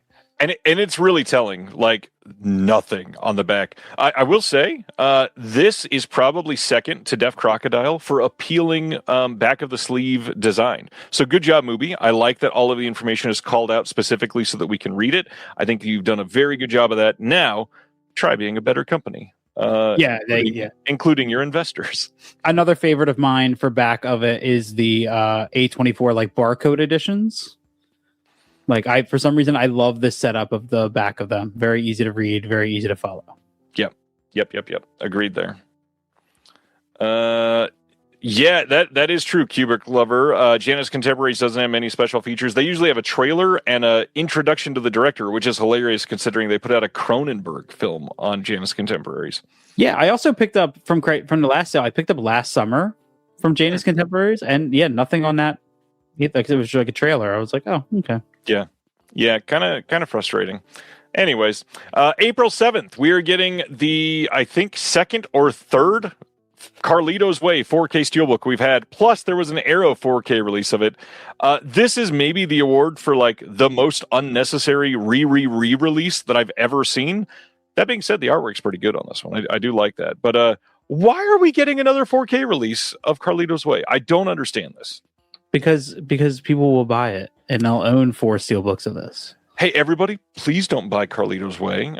Give it to a movie that you don't own if you're going to do that. So check it out. Because Or the Arrow. movie. The Arrow 4K is very, very, very good. The deluxe edition, if you can still find that, it's very, very good. Yeah, it is very good, and you probably can't find the deluxe edition, to be honest, unless you're getting it secondhand. But check it out. Great movie. Obviously, great performance from the one and only Mr. Pacino. But why do we need like 4 4Ks of this? Just crazy. Anyways. Moving right along to more like the opposite of 4K, we've got Visual Vengeance putting out 3 different releases. So first, we've got May 12th, a Blu-ray release of The Screaming from the year 2000. This is going to have the original score on CD with this. It will have a director-supervised master from the existing tape masters, commentary with Tony Strauss of Wang's Chop Magazine, Screaming and Screaming Again, the making of The Screaming, composing a cult classic with the composer. We got director remastered alternate version of the film called The Screaming Reborn. There's a commentary with the director and the producer and the star on that Reborn version. Then we've got trailer, image gallery, Screaming Reborn trailer, Visual Vengeance trailer, and then, of course, all the goodies they always throw in stuff. So we've got a folded mini poster, stick your own VHS sticker set, a reversible sleeve, and a limited edition slipcover. Check it out. How do you feel about Visual Vengeance? Dude, I've been getting so into them recently. I feel like it took time for me to mature into them, but holy hell. Way to go, a company that I feel like nobody talks about just doing like incredible bonus feature work. I don't know the quality of it, but like every release of theirs is a movie I've never heard of, never heard anybody talk about, and it's packed with the most Texaco bathroom. This is so damn funny. For those listening to the podcast later, Movie Eddie just commented, I think this played in my Texaco bathroom. That is by far the comment of the night so far. So thank you. Yeah, I just love, like, I think it's awesome how comprehensive they are with their releases, plus the stickers and stuff. That's always a lot of fun getting them. Yes, I agree. That's always a lot of fun. There is a lot of stuff on all of their discs. So let's talk about the next one. The next one is a double feature, that's the word, of Born a Ninja and Command the Ninja from 1989 and 1983. Terry's saying, what's a Texaco? It's a bathroom, Terry. Or bathroom? It's a gas station, Terry. I'm going off of the Texaco bathroom word. So this shot on video martial arts double feature from Joseph Lai and IFD Films unleashed pure 1980s ninja chaos as 2 unlikely heroes are dragged into a war over stolen germ warfare secrets. Hell of a synopsis there. So we've got the SD Masters from the original tape elements, Commando the Ninja commentary with Justin DeClue and Will Sloan from the Important Cinema Club, Born a Ninja with commentary by Justin DeClue, the Essential Godfrey Ho visual essay. We got the La Chi Touch from visual essay there, actor Quan Chung interview, image gallery trailers, 2 folded mini posters with the original VHS art, reversible sleeve with the original VHS art, a stick your own sticker set, limited edition slipcover by Uncle Frank, who is the wonderful Elaine Sheedy that you should check out his work. He's great at what he does. And a booklet with the essay by ninja movie expert CJ Lines. How quickly are you getting this one? It'll be pretty quick. And I think Uncle Frank, I consider he is the media book king. Is that the same one? Yeah, his media book covers are by and far the most extreme. I love it. Yeah, it's pretty wonderful. I love his work. I've not seen either one of these. I tend to like, at least for cheesy fun, my Visual Vengeance stuff. Next, Fungicide from 2002, getting a Blu-ray release from Visual Vengeance on May 26th. And this says, deep within a tranquil forest, 5 strangers met at a secluded bed and breakfast, but one of these guests happens to be a mad scientist who uses his vacation to accidentally create an army of killer mushrooms. Now unleashed on the other guest, and with the body count quickly piling up, it's up to the survivors to arm themselves and fight back against these slaughtering shrooms in hopes of stopping them from world domination. So this is going to have on it a director-approved SD master from the original tape elements, new commentary from the director. We've got the writer and co-producer also on that one, archival commentary with the director and that writer co-producer, plus Dave Weldon on there as well. Commentary from Sam Panico of the BNS About Movies and Bill Van Ryn of Drive-In Asylum. This is the perfect time to now say, hey, Sam Panico will be the guest on Reconnected next Thursday night. Come back and check him out. Can't wait to have him on here for the first time ever.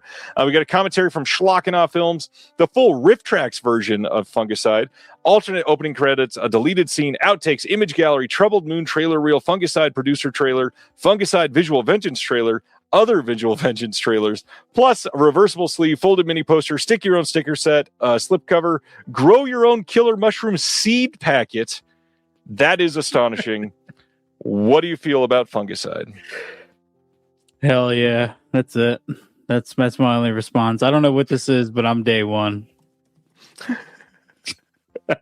There are so many extras. There's like 3 or 4 commentaries on this yet. It's good, dude. I'm telling you, man. They're putting in more work than I feel like a lot of other companies we talk about, and nobody gives them any credit for it. Well, and the hard part is they were MIA for like a year. So I'm very curious to see how these all turn out. They've put out like 6 announcements, and I think the first one comes out this month. So curious about checking these out. All right. Yeah, very cool.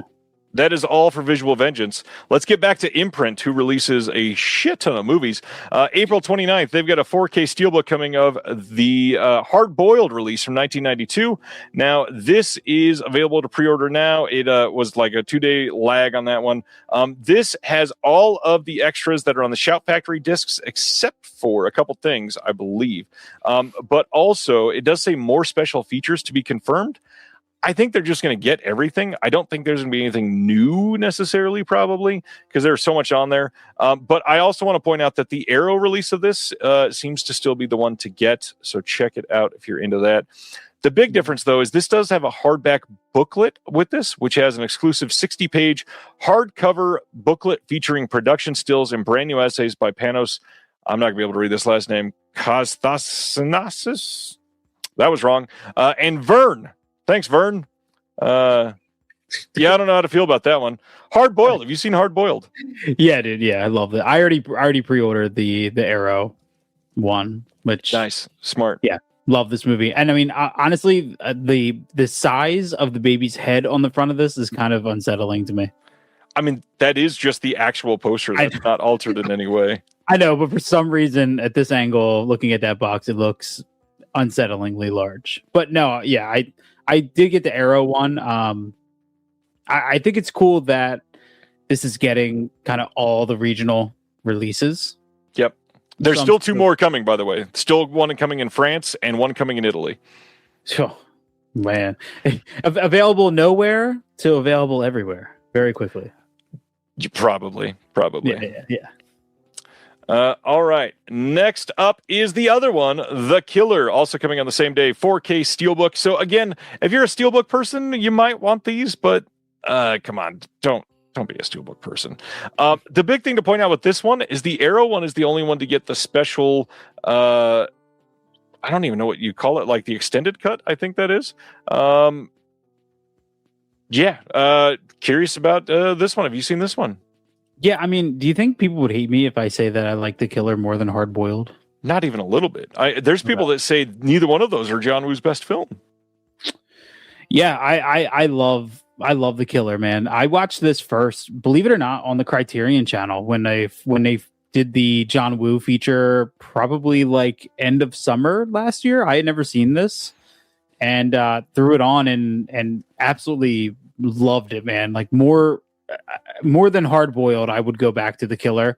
And I also, while I also pre-ordered the Arrow of this, I love the box cover art for this, which is the multiple frames. Agreed.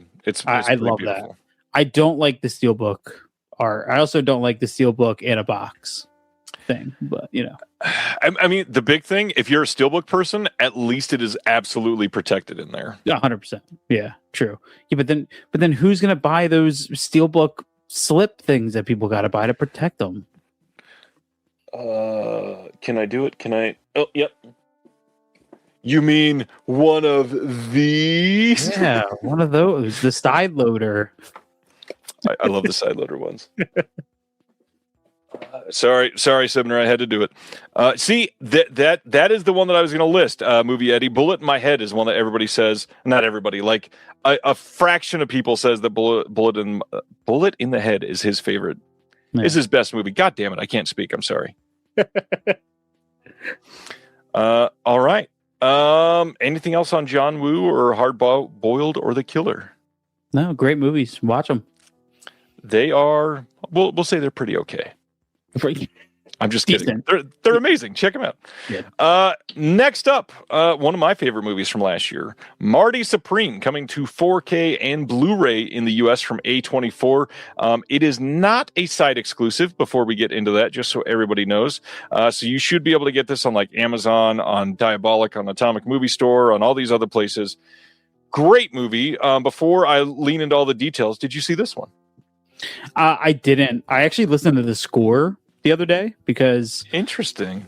AAA 24 sent out a thing that they held on to some of the soundtrack CDs. Mm-hmm. For AAA 24 members, so I was giving that a listen. And also, I just want to I just want to say again, the Big Picture podcast had on, I believe it was Jack, blanking on the last name. He was the production designer for Marty Supreme, and it's an incredible conversation about recreating New York City, and a lot of insight that really made me upset I didn't catch this in theaters. But I'll be picking this up without hesitation.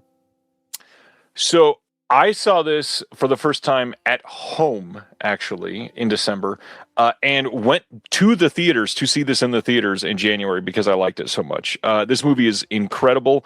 Truly love this one. This is coming in March at some point from A24. So what's interesting here is for the first time in a while, they're doing a dual format release. So if you buy the 4K, it's got a 4K and a Blu-ray.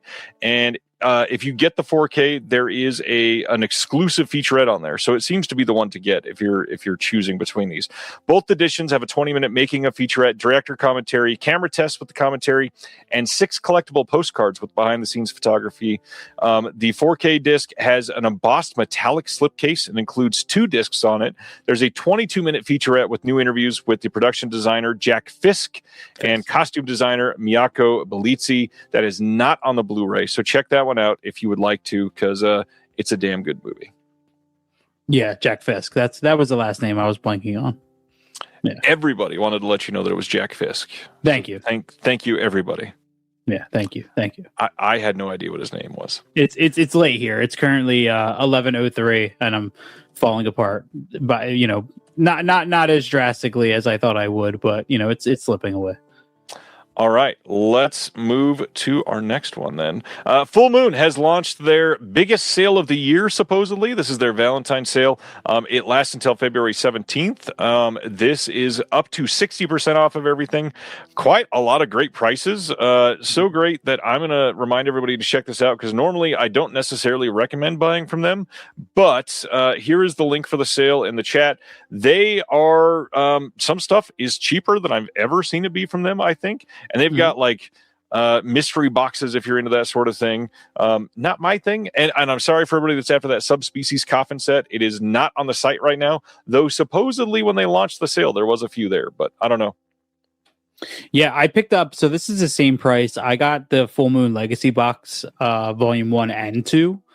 For this price, I think during the week of Christmas, and $130 for the first 20, number 1 through 20 of Full Moon in those signed volume boxes. I loved. I've been diving into those slowly. Nice. Very nice. I probably need to watch a couple more of those. Radiance. Let's get into Radiance. We got some exciting stuff to cover this month. May 18th in the UK, May 19th in the US, we're getting a Blu-ray of Aesthetics of a Bullet from 1973. This one says, a Yakuza gang selects a good-for-nothing street vendor to stir up trouble in enemy territory. With a flashy suit, a gun, and a pocket full of money, he feels like a king, but when trouble comes knocking, he realizes that waving a gun and pulling the trigger are two very different things. After the major studios refused to finance it, the director took this project to New Wave Bastion, the Art Theater Guild, with a deeply impressive performance. We've got Robert De Niro's incredible turn as Travis Bickle as something that could be looking to this as an inspiration, perhaps. Aesthetics of a Bullet is a lost gem of 1970s Japanese cinema, ripe for rediscovery. This has a newly filmed appreciation by Robert Schwentka. We've got a new interview with the filmmaker, Kazuyoshi Kumakuri, I think is how you say the last name. Archival interview with Sadeo Nakajima, a trailer, new subtitle translations, a limited booklet with new writing by Olaf Moeller, and an archival essay on the film, limited to 3,000 copies. Radiance. Have you been checking out much from them recently? Yeah, they're one of the few labels that like I feel very confident in just blind buying when I can get them at a good price. It's kind of like them and Indicator. I'm pretty good at. Like I feel like I score a lot with. Yeah. And just something to like the cover art. There's something to this plot that just appeals to me. And if I'm scrolling a website and this comes up at a great price, I guarantee I'll end up completely blind picking this up. I'm glad because I feel the exact same way. I don't think there's been any of the Radiance Asian films that I've picked up that I've not enjoyed like immensely. Yeah, I don't think there's been a single Radiance title I've picked up that I've like put into like a trade pile or a get rid of pile. And even when I did go during the Radiance sale, which I think is still going on at Barnes and Noble. I had a stack that I had to pretty much put most away to make a decision of what I wanted. It was tough to walk away from, and not a single one that I had I ever even heard of. I was just strictly going off of, the plot synopsis and feeling confident that if they took the time to put it out, then it's worth watching. That's a damn fine point. Terry says Japanese cinema is such a deep and incredible rabbit hole for distributors to excavate. And I gotta be honest, if a couple of the rumors that I've been hearing are true, it seems like we're about to see not necessarily a full exodus from Hong Kong, but that the rights well on Hong Kong stuff is starting to get a little sparse for some of these companies. And so we might be starting to see a lot more Japanese stuff coming out. My only thing I got to talk about with Japanese cinema, I really hope people that are running these labels can put out a Japanese film that does not have, we'll say, a gun, a sword, or like a girl in a sailor suit. If those three are if any of those three are in a movie, a boutique will put it out. Anything else seems to be very hard to get a company to put out from Japan. So please, anybody, got to hear it. All right, next up from Radiance. A big one that kind of surprised me. May 18th in the UK and May 19th in the US on 4K Blu-ray dual format. We're getting Brian De Palma's Hi Mom from 1970. This is a title that was in the Scorsese, or not Scorsese, De Palma and De Niro box set that they put out through Arrow years ago, which clearly was likely a Fran love passion project for this. I'm glad we're getting this. The big thing I want to point out, obviously we've got things like an audio commentary by Travis Woods. We're going to interview with the critic Ellen E. Jones. All of that is cool. However, maybe the most exciting thing here, in my opinion, is Dionysus in 1969, an experimental theater production of Euripides, the Bacchaal, that's not how you pronounce it, but I don't remember. That was filmed by Brian De Palma in 1970. This has been so hard to be able to see, and now it's archived on disc. Big deal. We also got a booklet on this with writing by Matt Zoller. Sites. Any thoughts on De Niro, De Palma? Any thoughts on this film? Have you seen it? Are you into it? I haven't seen it, but I'm into it. I mean, De Palma is obviously a day one pickup, and it's always cool to see a company like Radiance get an early De Palma. I think that De Palma Arrow set is pretty hard to get, right? It's been very expensive, like $200. Yeah. So hopefully we can kind of see some of those getting put out. That way they're more accessible to people not trying to pay ridiculous prices. I'm sorry that while you were saying that, I had Euripides nuts listed on the screen, but it was too funny to not have up there. Oh my God, I'm losing it. Thanks, Silent Mandible. That was pretty good. Oh, jeez. Not quite Texaco bathroom, but pretty good. Going to the next one. Jean-Paul Belmondo in La Professionnelle from 1981, coming on Blu-ray in the UK on May 18th.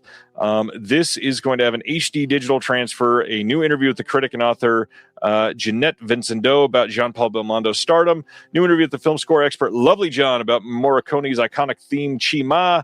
We got archival television interviews, Jean-Paul Belmondo. We got archival television interview with Renee Chateau, Belmondo's agent, producer, and associate. Audio commentary by Howard S. Berger, Steve Mitchell, and Nathaniel Thompson from the previous release. A limited booklet with an archival interview with the director and more. Are you into Belmondo? Are you into this at all? Anything on this? I mean, how do you look at that cover and go, nah, pass? Like, this makes me want to get the Radiance subscription. You know what I mean? Like this. Yeah, I get it. Radiance and Deaf Crocodile are like constantly duking it out for best art in the game, I think. Yeah, it's just it's so cool. I don't know anything about, like, I just look at it and I'm like, sold, cool, yeah. Yep. Mike, this is crazy that this was an autocorrect. I think it's hilarious, so I got to read it out loud. Not heard of the C. Palma, D. Palmer, damn autocorrect. You had a moment there. Hope everything's all right, Mike. C. Palma.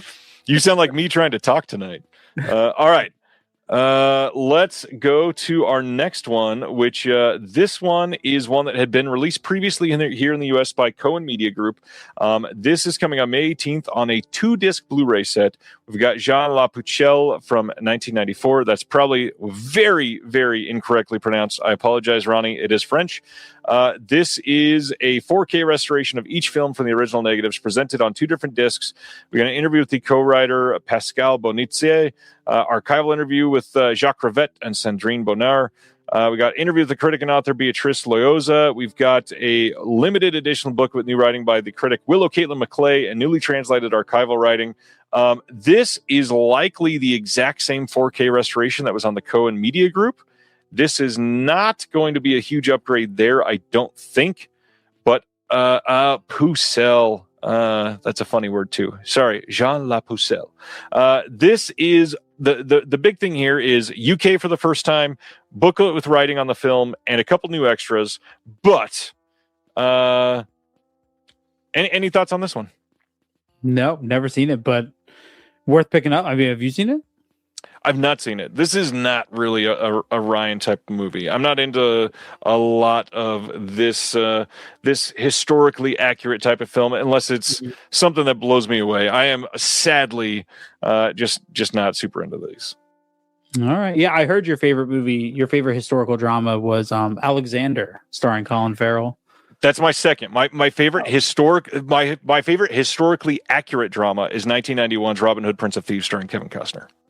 Very good, very good choice. I'll back that. But kind of like Slave to Cinema just said, if it's Radiance, like, I'm willing to give it, a chance. Well, that, and it's Jacques Rivette. Like, I guarantee this is better than I'm giving it credit for. I'm sure it's a much better movie. It's Jacques Rivette. All right, so that is Radiance, but they have a new hosted label, which is their fancy British way of saying partner label. This is a brand new label called Chasm, and they're putting out 2006's Taxidermia. Now, this is kind of a big deal, so we've got a lot to cover here. This is the cover of the inner sleeve. Here is the other side of the inner sleeve.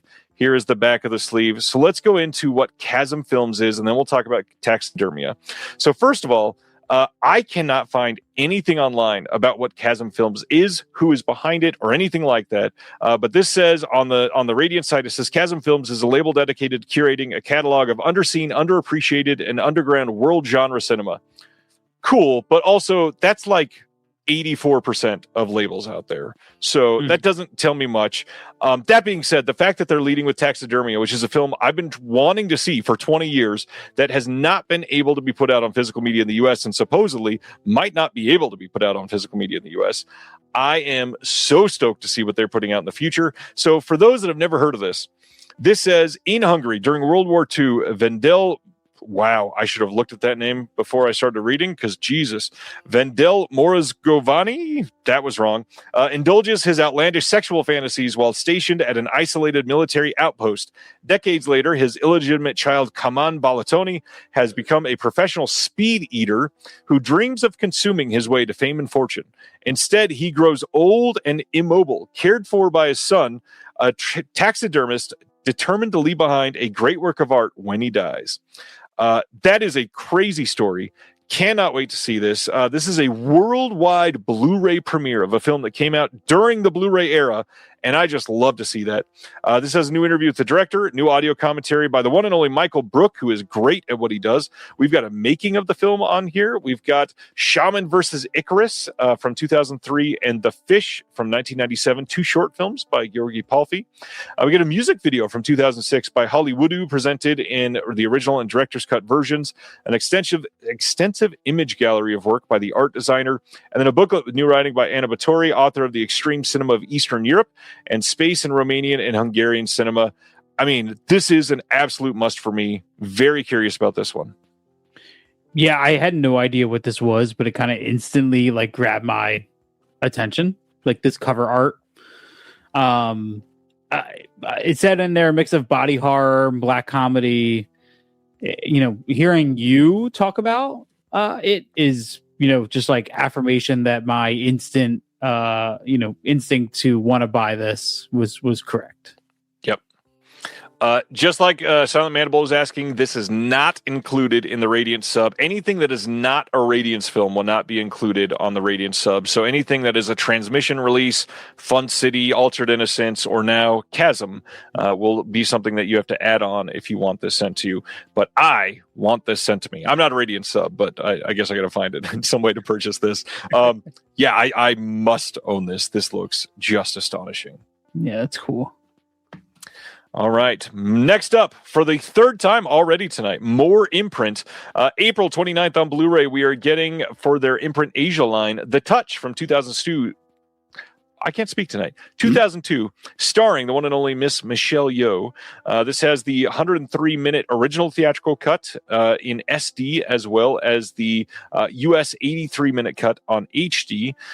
We've got an Asia promotional tour featurette and a trailer on this one. It's one of their standard side-loading case releases, so it's going to be on the cheaper side. But I always love Michelle Yeoh, so I need to see this. Yeah, never heard of it, but Michelle Yeoh is an instant sell. Yes, please. Silent Mandible says they're doing Altered Innocence. I believe they've only done like one or two, I think. Although I think that was a long time ago. If I misspoke, I could have swore Altered Innocence had done one or two over there. I see everybody going crazy now, so let me pull it up. Looking at... Yeah, Altered Innocence is listed as a partner label. It says no products found. They must have removed it. They had done one or two way back when, but yeah, it's not up on their site anymore. I wonder if it didn't sell well, or they lost the rights or something. Yeah, Altered Innocence had been related to Radiance, but looks like there's nothing on the site. Maybe there's more in the works though. All right, next up.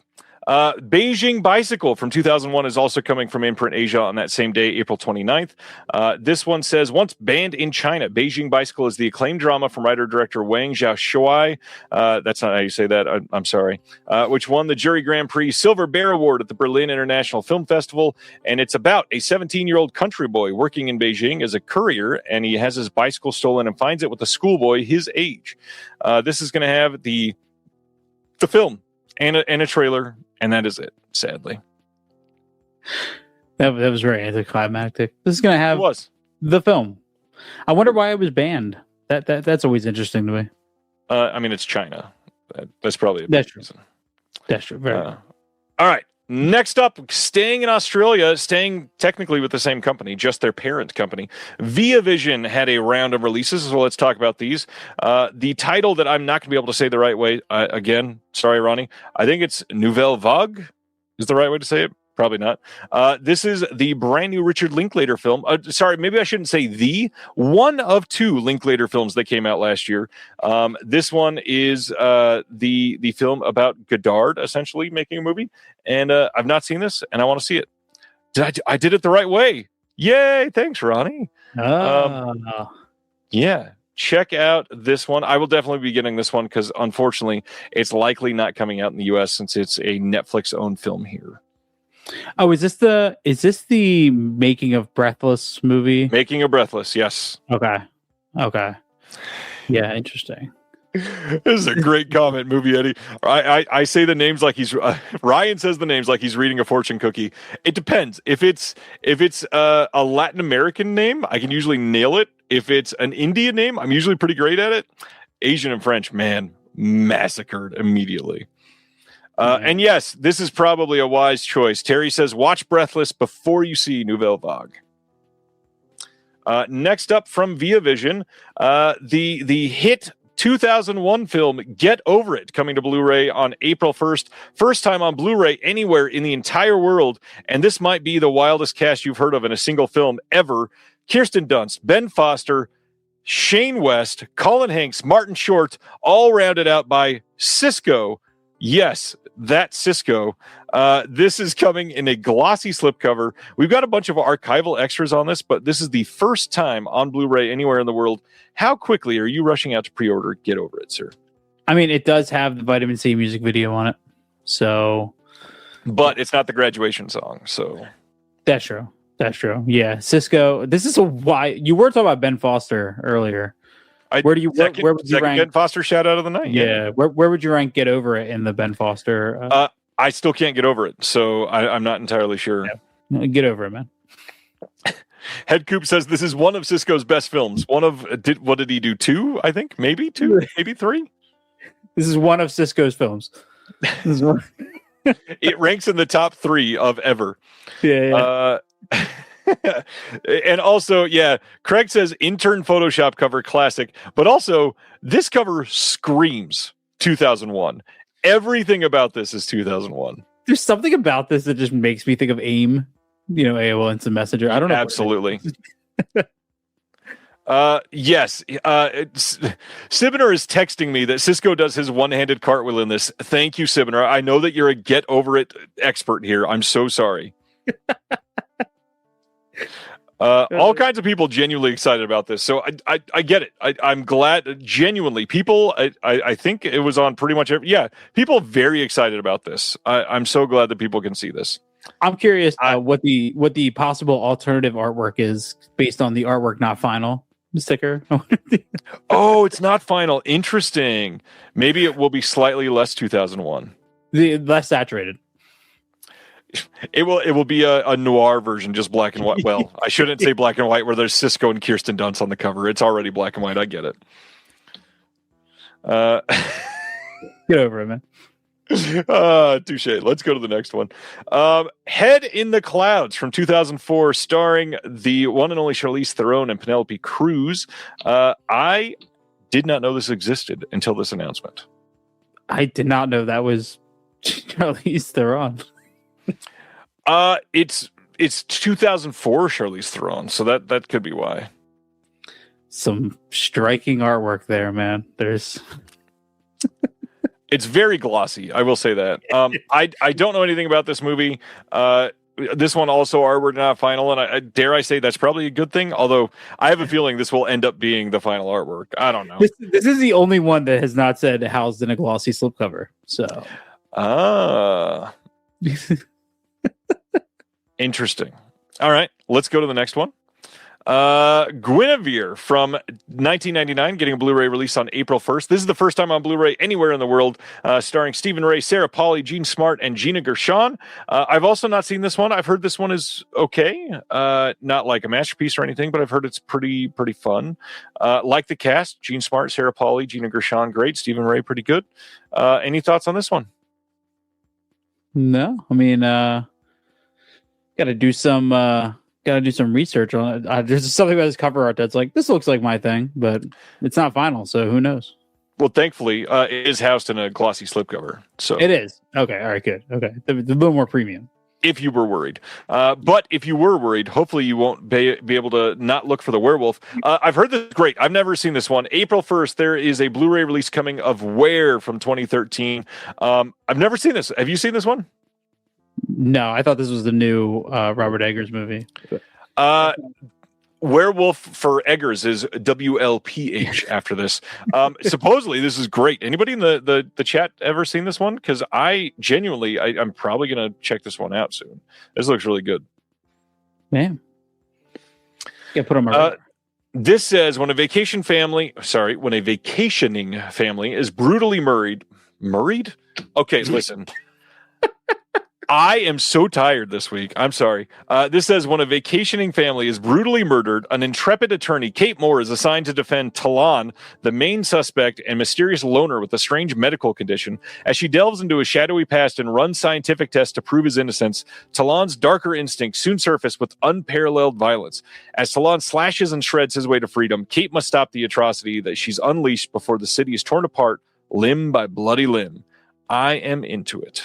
I'm gonna go into this as blind as possible because last time I did that, I bought The Cursed from a couple years ago. Oh yeah, and that has become one of my favorite werewolf movies, like that nobody talks about. And ever since then, I've been really into kind of just taking a chance on more,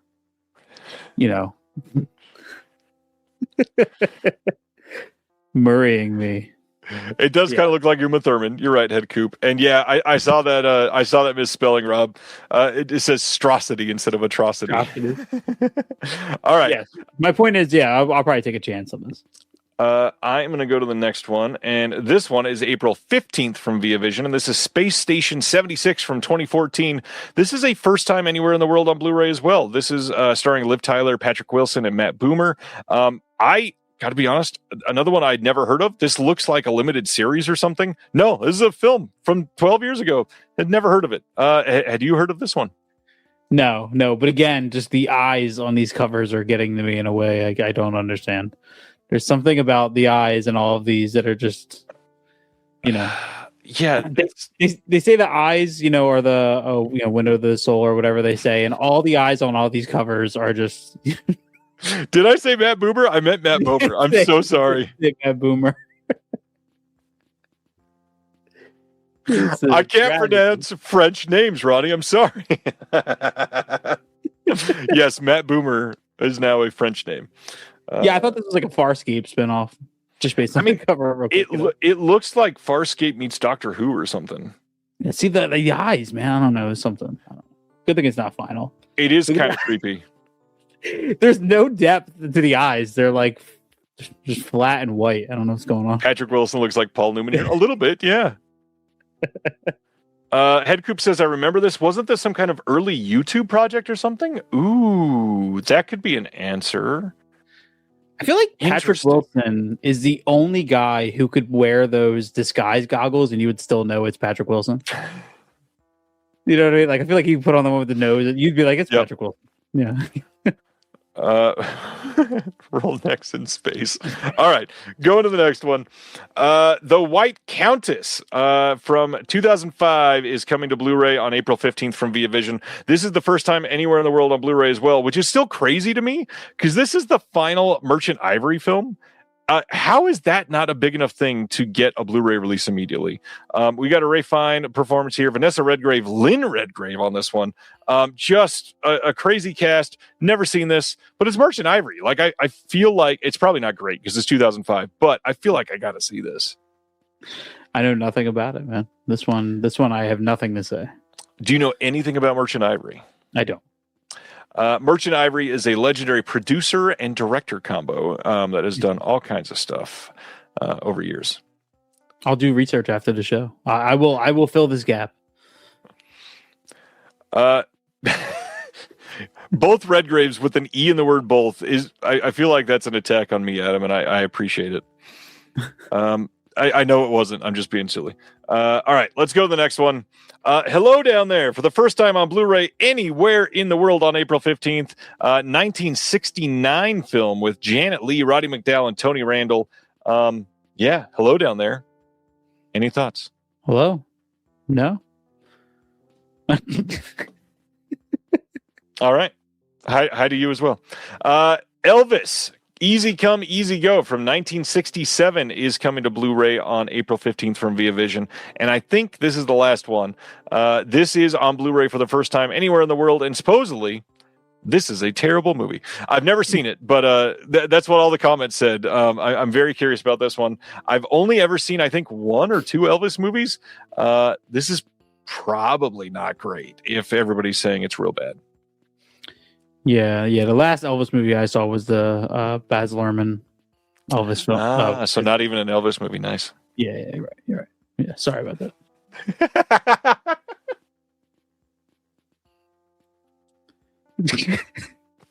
So what's happening? I don't think we need to apologize, but that's totally fine. This is an underrated comment. What are they drowning on the cover? I don't know, because the artwork's not final. It's a spoiler warning. Yeah, the kids show a spoiler. We're not keeping anything clean. Come on, Movie Eddie. We're drowning people. Richard Dreyfuss was in the last one, I believe. Everybody that's commenting about that, hello down there. Yeah, Richard Dreyfuss, early role in this one.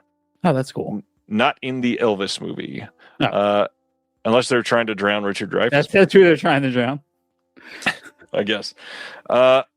Hey, new episode of Wild Side, the official Mondo Macabro podcast. Everybody should go check this out. It's a very fun episode, and Chris did it without me, and it's great. If you are on the Vinegar Syndrome Discord, you probably know the name Piss Wizard, as he is a frequent user on that Discord, and he is brilliant in this episode. Go check it out. Also, another self-promotion sort of moment. Go check out Sleepover Trading in Catskill, New York, if you're in the area. They've got a wonderful store that they are selling all kinds of nostalgic and incredible items, and they are now stocking the Physical Media Advocate. Check it out. They would love to have you. And go pick up an issue if you are not caught up, because it is worth it. It's so cool to see this, man. Gotta say, I'm just proud of you. Just proud of you, man. Thank you. Me too. In fact, I think Beyond the Blood has a cameo in one of these episodes that are on the stack. You may not see it, but I think it's in one of these. It's in one. I have all of them, and I remembered which one it was, but I've forgotten in the few minutes since. What did we talk about last? I don't know, but let's talk about Hammer putting out a very pun-filled title of Ships and Giggles, Volume 7, their 7th Hammer box set, coming on May 18th on Blu-ray in the UK only. This is going to include The Ugly Duckling, A Weekend with Lulu, Don't Panic, Chaps, and Watch It, Sailor. We've got a bunch of interviews on this. We've got HD masters of the films. We've got Jonathan Rigby talking about Hammer comedies, archival interviews. Any thoughts on the Hammer box sets or this one specifically? No. I'm trying to expand my indicator collection. Really, all I own is mostly their genre long releases, as well as a couple others sparing. But these are just so cool. Like, I love their color palette. I love the look. Yeah, I got to be honest though. I agree with Kubrick Lover. I don't love this cover all that much. I think it's fine. I just the rest of the Hammer box sets look so great. SJ, just so you know, you are in the portrait stream. If you want it to go landscape, there's another stream. Go back to the channel and choose the other stream. We are here for you. We're doing it in 2 different ways. So Hammer, on this one, they've also got a whole bunch of old stuff on here that is great. So we've got Leslie Phillips Asks from 1960. This is a charity appeal film. We've got Up in the Air from 1969, a feature-length Children's Film Foundation production set in a Victorian boarding school. That's pretty rad. We've got a booklet on this one, of course, with new essays by Josephine Bottling, Melanie Williams, David Cottis, and Mark Fryers, an archival article on The Ugly Duckling, extracts from the original press books, and more. Crazy. Lots of stuff on these box sets. Indicator does great stuff. Yeah. I think we should bring back chaps in the vocabulary. Yeah. That's that would be a fun one. Like Chris, how often do you wear chaps? Well, I was talking about in a reference of if I'm explaining a group of people. I know what you meant, but this was I tried. Yeah. And I agree with Ronnie, especially when you zoom in on just one portion of this. Speaking of the eyes. Yes, I would say that guy looks like a perv, specifically when you zoom in on this portion. Good Lord. All right. That is the Hammer box set, Ships and Giggles. I love That's that. great. That's great. Yeah. Next up, April 21st, 4K, Blu-ray, and DVD releases coming from Wellgo USA of The Forbidden City from 2025. This is supposedly really great. It says, from Gabrielle Mainetti, director of They Call Me G Robot and Freaks Out, comes the action-packed tale of two strangers seeking the truth and vengeance. May arrives in Rome looking for her missing sister, and along the way meets Marcello, who is desperate to find his father. Together, they will fight their way through the Roman underworld. Filled with lightning-paced martial arts, The Forbidden City is an action epic not to be missed, and I need to see this. Yeah, I feel like they put out such cool stuff. I'm just waiting for the day that, like, you know, and it's probably never going to happen because Netflix, but I'm just waiting for the day that, you know, The Night Comes for Us is like released by somebody like Wellgo. You know what I mean? Yep. And it just feels like it would fit them perfectly to do something like that. Them and I got to be honest, I don't know how the rights are from other countries. I would love to see an umbrella box set of The Night Comes for Us. Yeah, that's what I can see most realistically probably happening. That's like, I still talk about that movie as if I watched it yesterday. I fucking love The Night Comes for Us. Yep, I agree. And it would match perfectly with the release of The Raid. Yeah, yep.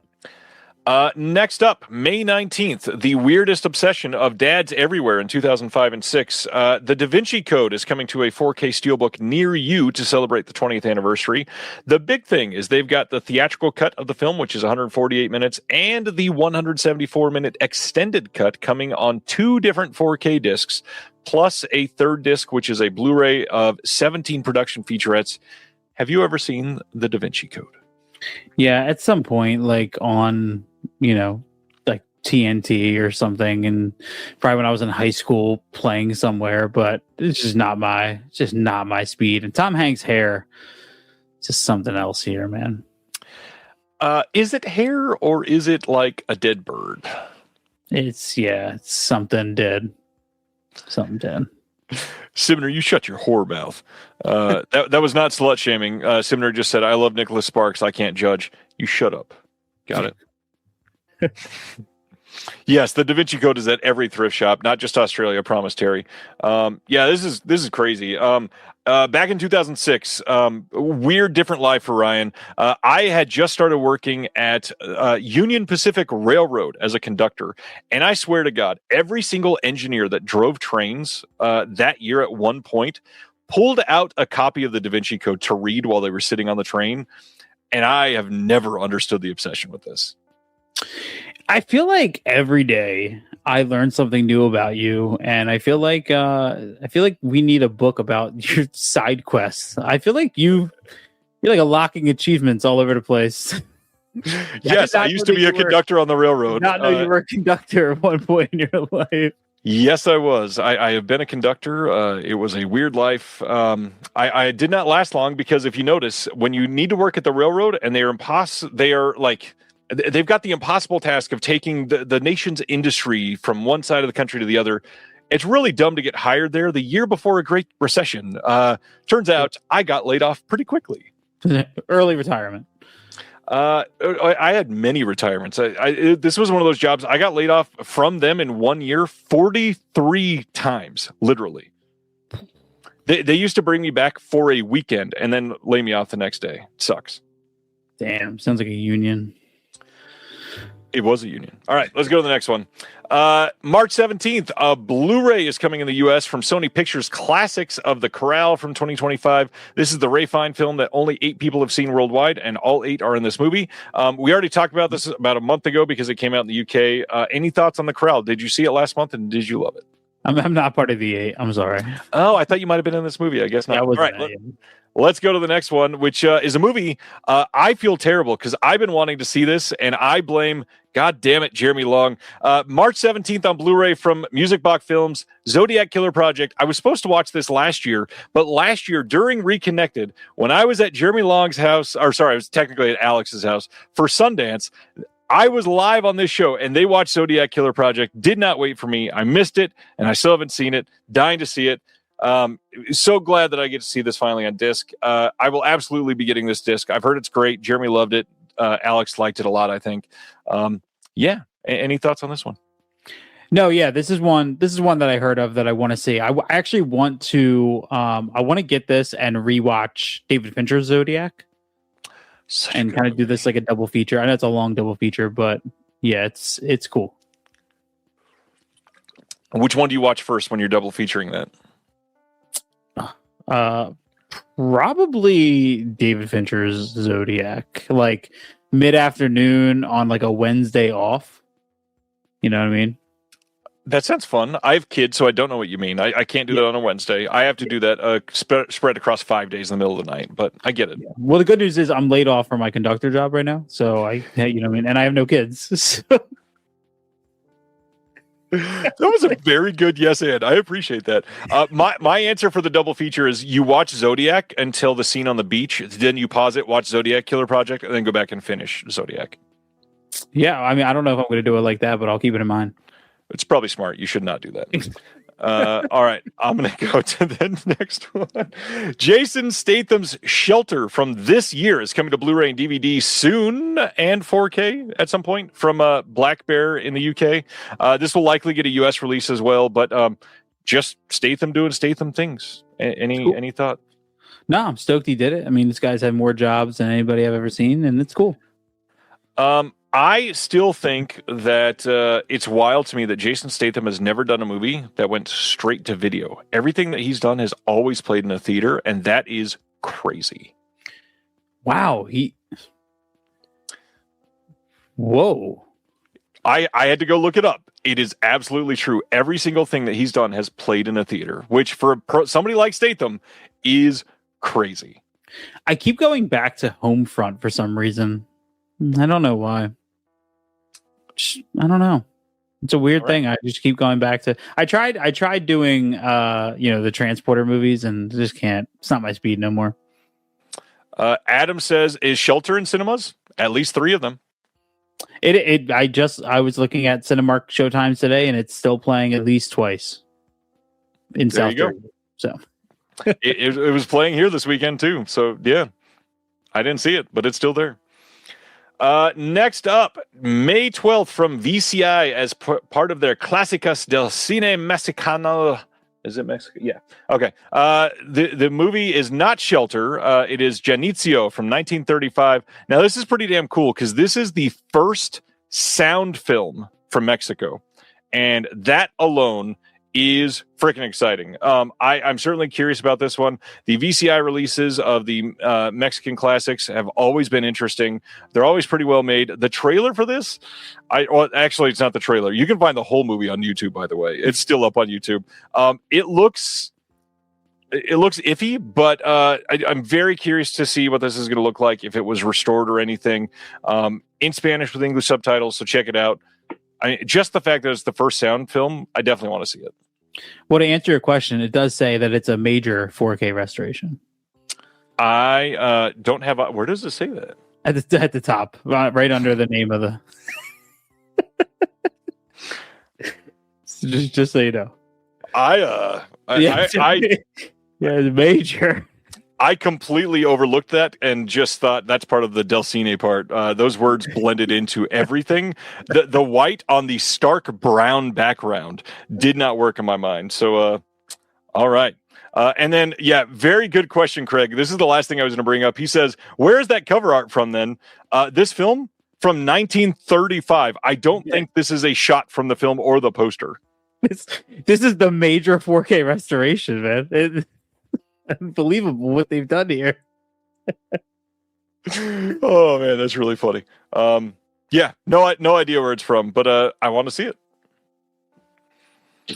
May 12th, we're getting a Blu-ray release from Animigo of Alien 9 from 2001, an anime film that I know literally nothing about. Never even heard of it. That's okay though. Cool. Next up, April 17th on Blu-ray from Eclectic, a line that MVD is distributing that I've never heard of at all. Desperate Teenage Love Dolls and Love Doll Superstar, the sequel from 1984 and 1986. This is a music double feature that is made on a micro budget and cast with members of the Los Angeles punk scene. this is supposedly pretty great. We got 4K restorations from the original Super 8 film masters of Desperate Teenage Love Dolls, the 40th anniversary panel. That is 35 minutes from the LA Times. Mark Olson conducting a Q&A of them. We've got lots of stuff on the disc, commentary tracks, deleted scenes and all takes, music video, making a featurette. This is great. Supposedly David Markey's pretty fantastic at what he does. This is done like very tongue in cheek, but I certainly want to see this. This sounds very interesting for sure. It took me like 2 minutes just to settle into the artwork. It's a lot. Just as much as the last one was very 1935, this is certainly 1984. Yeah, I didn't even know there were 2 movies in here until I was like, I don't know what's happening here. Yeah, but, it's... Go ahead. No, I was just... I'm still just like I didn't read, I will point out that it does say double feature and bonuses on the top left. I did see it said double feature, but I was still trying to figure out where the second title was. But it's there. I got you now. Terry, it is not blown up to 4K. It's a 4K restoration. It's still just a Blu-ray, thankfully. Yeah, it's not a major 4K restoration. No, this is a minor one, so it's only okay. All right, let's check out the next one. We're going all the way over to Sweden, February 25th, as part of their Sweden. That's the word. Nikatsu Sweden Poruno line. I always want to call this something else.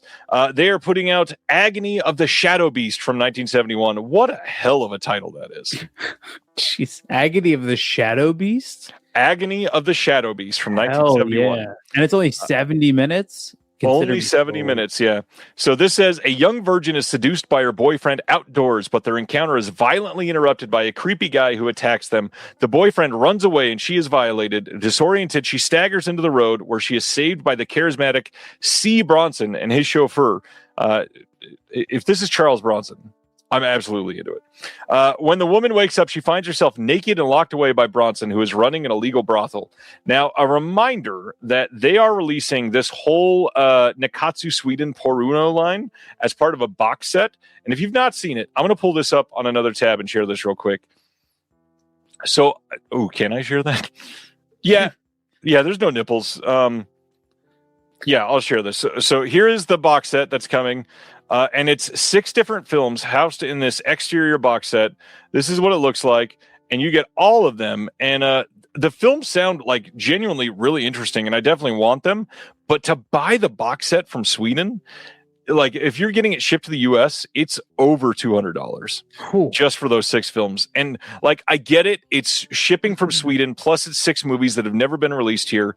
I am so sad because I definitely want these, but $200 is a lot. You haven't seen any like retailers, US retailers? Not yet, no. But it could just be that they haven't released and sent them here. Maybe when they arrive, they'll show up on the sites because they have carried the other Club Super 8 titles. So yeah. It is possible. Because like that box set's something that I'm very intrigued in. I just don't want to pay that much. Same. You know. Craig, you don't watch this to get your rocks off. This is like Inflatable Sex All the Wastelands. We don't need free Pornhub. Come on. It's very, very similar to the plot. Just reminds me of Thriller, or They Call Her One Eye.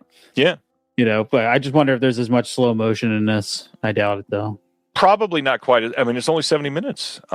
So extras on this, we got Blonde Animal, Swedish Sin Through the Lens of Nikatsu Roman Pruno, which is a video essay by Johan Nordstrom. We got a trailer, and then we've got an audio commentary by Jasper Sharp, Johan Nordstrom, and Ricard Gramfers, who's the owner of Club Super 8. There's also Anne-Marie Macnow in a housewife film, 1970, and we've got the original Japanese and English screenplay. Very, very curious about very this. Cool.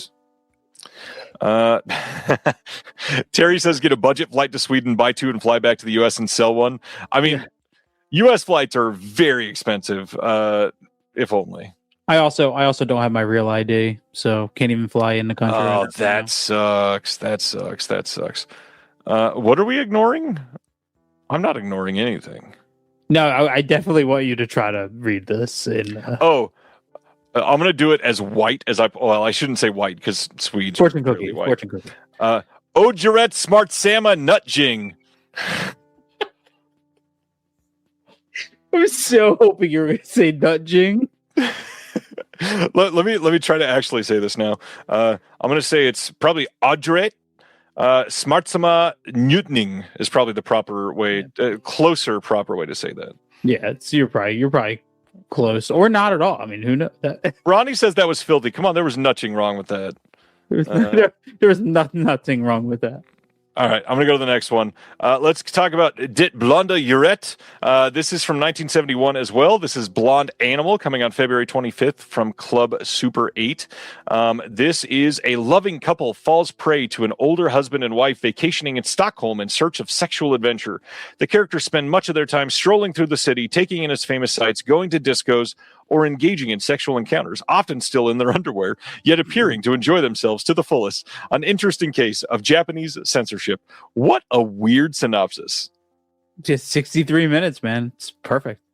63 minutes, or you could buy it for $200 with 5 other movies. Yeah. I'm on my way.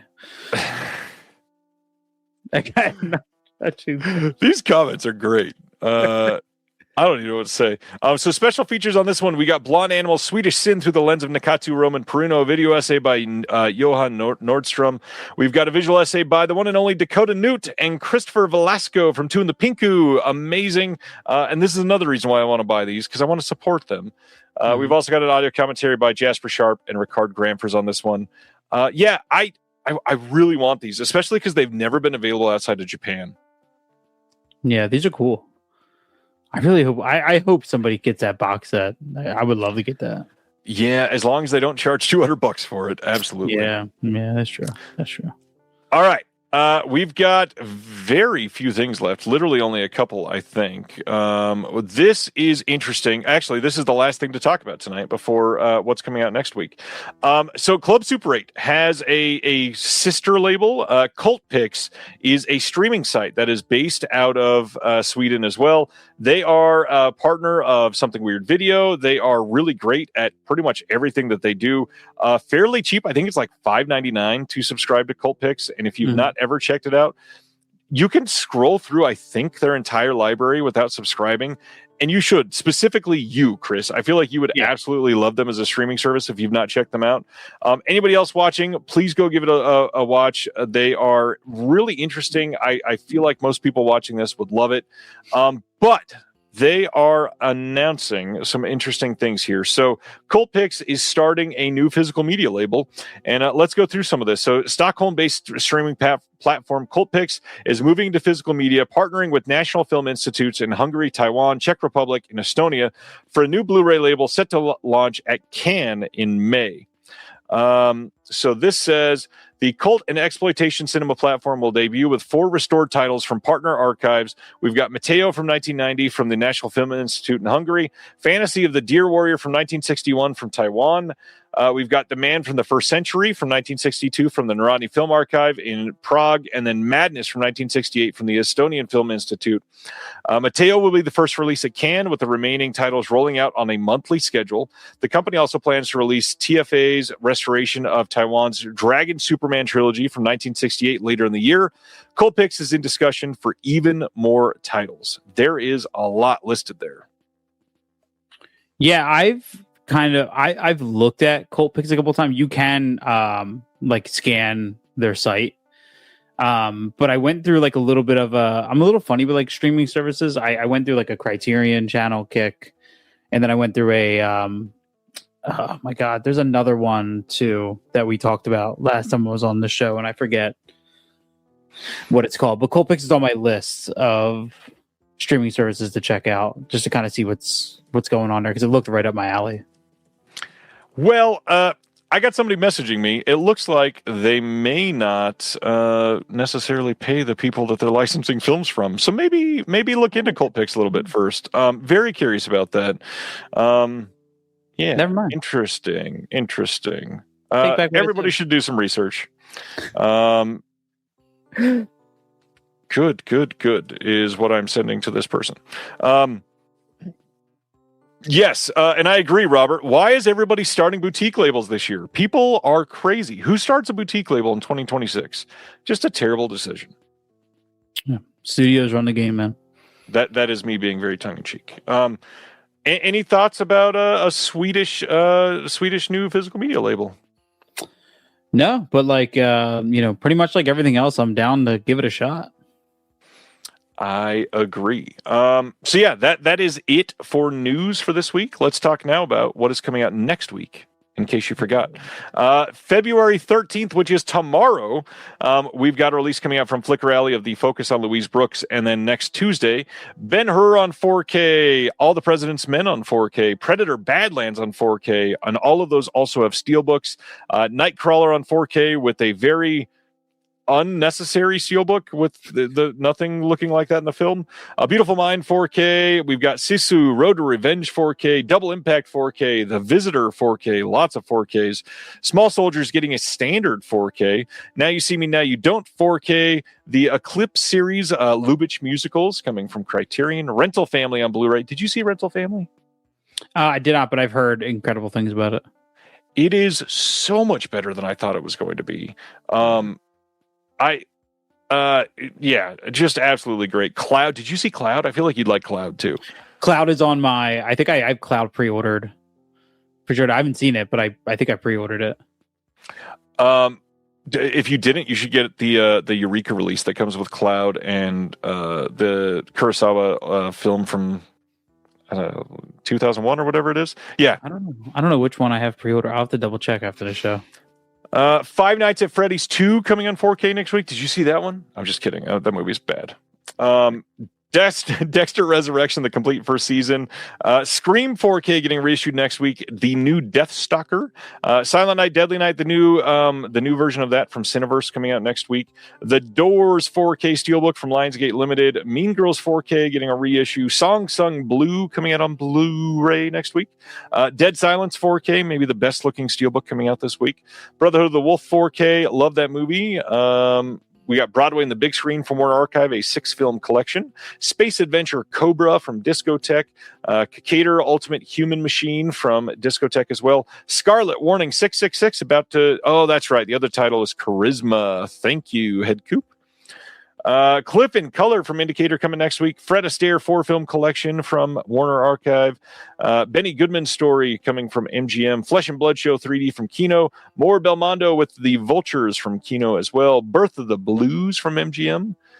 Regretting You coming out next week. Double or Nothing and Sing You Sinners from MGM. Trick or Treat getting a standard 4K from Arrow. Sharkskin Man and Peach Hip Girl. I still need to get that one coming from Discotech as well, I believe. Here Come the Waves. The Carpenter's Son, the Nicolas Cage film that couldn't, coming out next week. Knockoff coming from MVD Rewind. Heaven, the Diane Keaton film that I absolutely need to get. Spencer Tracy 4-film collection. Tomorrow's Joe from Neon Nights from Discotech. Plot of Fear from Raro Video. And Trifoli from Cohen Media Group. Anything you're excited about next week? Yeah, I mean, I'm not going to buy it right away, but Sisu, Road to Revenge, very excited about. And then also... now I'm blanking. Scroll up real quick for me. I'm completely blanking on what else I was going to scroll back down a little bit. I just literally had 2 titles in my head, and I was like, which ones am I now? Silent Night, Deadly Night for you, probably. I'm going to wait because I don't want to buy that now and then have it sit on the shelf until Christmas when I watch it again. You know what I mean? Yep. I don't know if I'm going to do that. There's something about that Doors one I absolutely hate. Just the Technicolor hair on the other side is crazy. Yeah, there's something about that I don't like. Definitely intrigued by The Visitor. I don't think there's really anything else that I'm like specifically looking to pick up. A lot of stuff that like I'm just kind of gonna hold out on. You know what I mean? Yeah. Like stuff I want, but like I don't feel the need to just grab right now. I get it. I saw Silent Night, Deadly Night. I think you would enjoy it. Especially knowing your taste. I think it's better than you think it's going to be. Yeah. I didn't like it as much as Toxic Avenger last year, but it's pretty good. It's a packed week, and like Scarlet Warning 666 is I think the only reason I'm not, because I don't even know when that's shipping. I think it's supposed to be in the next 2 weeks. Is it? Okay, because I pre-ordered mine day one and was just kind of waiting. That Scarlet Warning, I think the announcement said mid-February on that one. Okay.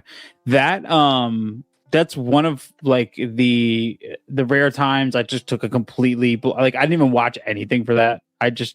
I just love what Grindhouse Releasing is doing. And ever since, I believe it was last year or the year before, when I bought Hollywood 9028 from them, and it became one of my favorite discoveries of all time. I'm just a lot more willing to take blind chances on them. So I'm curious to see what I'm going to get with that. Well, before we get into our discussion on transgressive romance films, there is one thing that we didn't highlight too much, which we probably should, and that is Sunday night at 7 p.m. Eastern, 4 p.m. Pacific. We are hosting, you and I, the Shelf Shock Rewind Awards for 2025, the 4th annual and my final Shelf Shock hosting gig. Everybody come check it out. We've got a bunch of people that are going to be here to keep you entertained. We got some great videos that I can't wait to share. We got some names involved that I hope you'll recognize. We got some people that I'm just stoked that were able to do some things with us. We've got some big awards to release and share with everybody. Some titles came out last year that were just amazing. And speaking of Grindhouse Releasing, they had a big title last year that they could win an award or 7. We'll see. Anything else about Shelf Shock that you're excited about? Yeah, I mean, just the whole thing, man. It's honestly like over the last few years, I've put myself out there enough that I'm not as nervous about doing this stuff, and I'm not nervous about doing this, just anxiously excited and so honored that that you asked me to do this, man. I hope I'm a good co-host. I hope so too. If not, I mean, we'll have to just disown you, but that's okay. I mean, I'll just leave mid-show. Well, you may not have to leave. I'll just kick you. It's okay. Right. No, I can't wait. Hopefully people enjoy it. It is a bear to put together, but man, I feel like it is so worth it every year. I can't believe this is already the 4th one. I know that's a weird thing to like, man, it's only been 4, but it's 4. It is 4 years of a shit ton of work. And I hope you see how much it's been now with everything that's been going on. And it is a production to put together. I've never doubted that. And honestly, it's something where like, even still, in the group chat, the friends that I'm with and with Steve, my host on Beyond the Blood, it's been something I've been nonstop talking about because it just feels like such an honor, to be a part of. And it's very like, it's very, humbling. I don't even know if I would say humbling. It's interesting. It's so funny to see like the progression of like, I remember the first Shelf Shock Rewind and watching, and then now to be on number 4, but to be on your final one, it's definitely like a really cool, feeling that I kind of get like a little emotional thinking about. Honestly, it's something that I take very, very personally, and I really, appreciate more than you'll ever know, to be honest. Aw. Well, on that note, that felt very romantic. Let's talk about transgressive romance. I'm so excited to have this conversation because I love like alternative romance films or like weirdo love stories or anything that can go down the dark route associated with this. And not all of mine are dark. In fact, I purposefully chose a couple that are very not dark and in between some crazy dark movies. So my list is dark. My list is mostly dark. It's at least, it's exactly 60% dark. Let's get into it. What is the first one that you want to talk about tonight? Well, I also want to say I also wrote like Hallmark card quotes for all of these. So very excited to share those with you. So I was trying to think of this over the last, because we had a different idea up until yesterday, and then we decided to switch it up. And I was like, man, what is right up my alley that I could talk about? So number 1, I have High Tension from 2003. Good movie. Which it's always, I remember my relationship with that movie goes back so far. I remember having the DVD. I should not have had this DVD at the age that I was, and thinking the whole entire time that it's just a whatever psychological slasher movie. Now that I've rewatched it so many times, and that you have the Second Sight release and it's in the French Extremity box set, I really come around to it as a twisted romance. I mean, literally the alternate title was Switchblade Romance. Yep. It's a movie that I love so much. I think it's still Alexandra Aja's best film. Yeah. that's a hot take. I completely disagree, but okay, that's cool. Yeah, I love it. And my Hallmark Valentine's Day card for this was are you French, or is Alexandra Aja just happy to see me? I don't know why I don't know what that has to do with anything, but that's my Hallmark quote. What's your take on High Tension?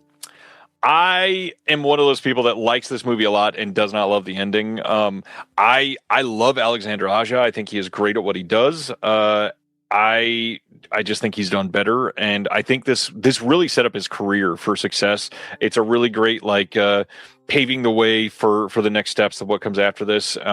He learned a lot from this movie. I think he improved a lot after this movie. Give me more Aja. I want to see him make a lot more movies for sure. Yeah. I think I'm always shocked at how violent this movie is and how violent that house assault is. Yeah. Like the staircase, head through the banister, crushed, basically decapitated by the drawer or the bureau kill. Yeah.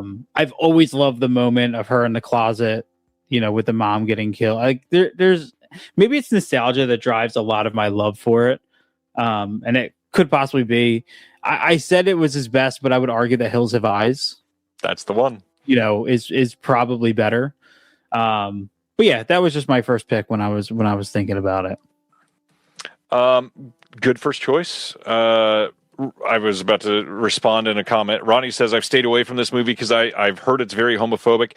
I don't remember it being super homophobic, but it's been a few years since I watched it. Have you seen it recently? Do you feel like it's homophobic at all?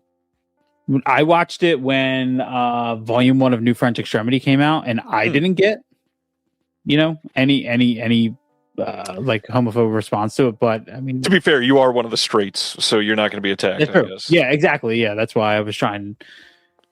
It's everything's up for perception. I've never heard that in any other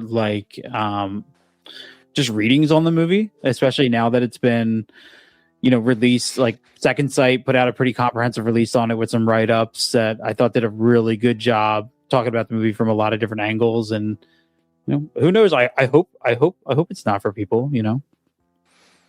I would agree with the text I just got. I guess posing the villain as being gay is possibly touchy, but I mean, not honestly, it's kind of inclusive. I wouldn't say that specifically makes it homophobic, but I get how it could read as such, at least. So yeah, I understand, Ronnie. I would still, anytime with things like that, I would still encourage, at least watch the movie and then make that decision. Make that decision for yourself. I would hate for somebody to miss out on it, something that potentially they could really like and get a different reading on. You know what I mean? So I would still encourage you to check it out. All right, my first one. I was going to save this for number 2, but since he just asked a question about it, Kubrick wants to know, is Lisa Frankenstein a good movie? It is, because this is my first choice for tonight. I love this movie, and I think this is absolutely a transgressive romance film. And this is my first of the light movies that I want to talk about, because it's transgressive in a way that, transgressive doesn't always just mean dark or bleak. It's mostly just pushing boundaries. And this feels like John Hughes doing Frankenstein in the best way. I would say that if you have never seen it, you absolutely should.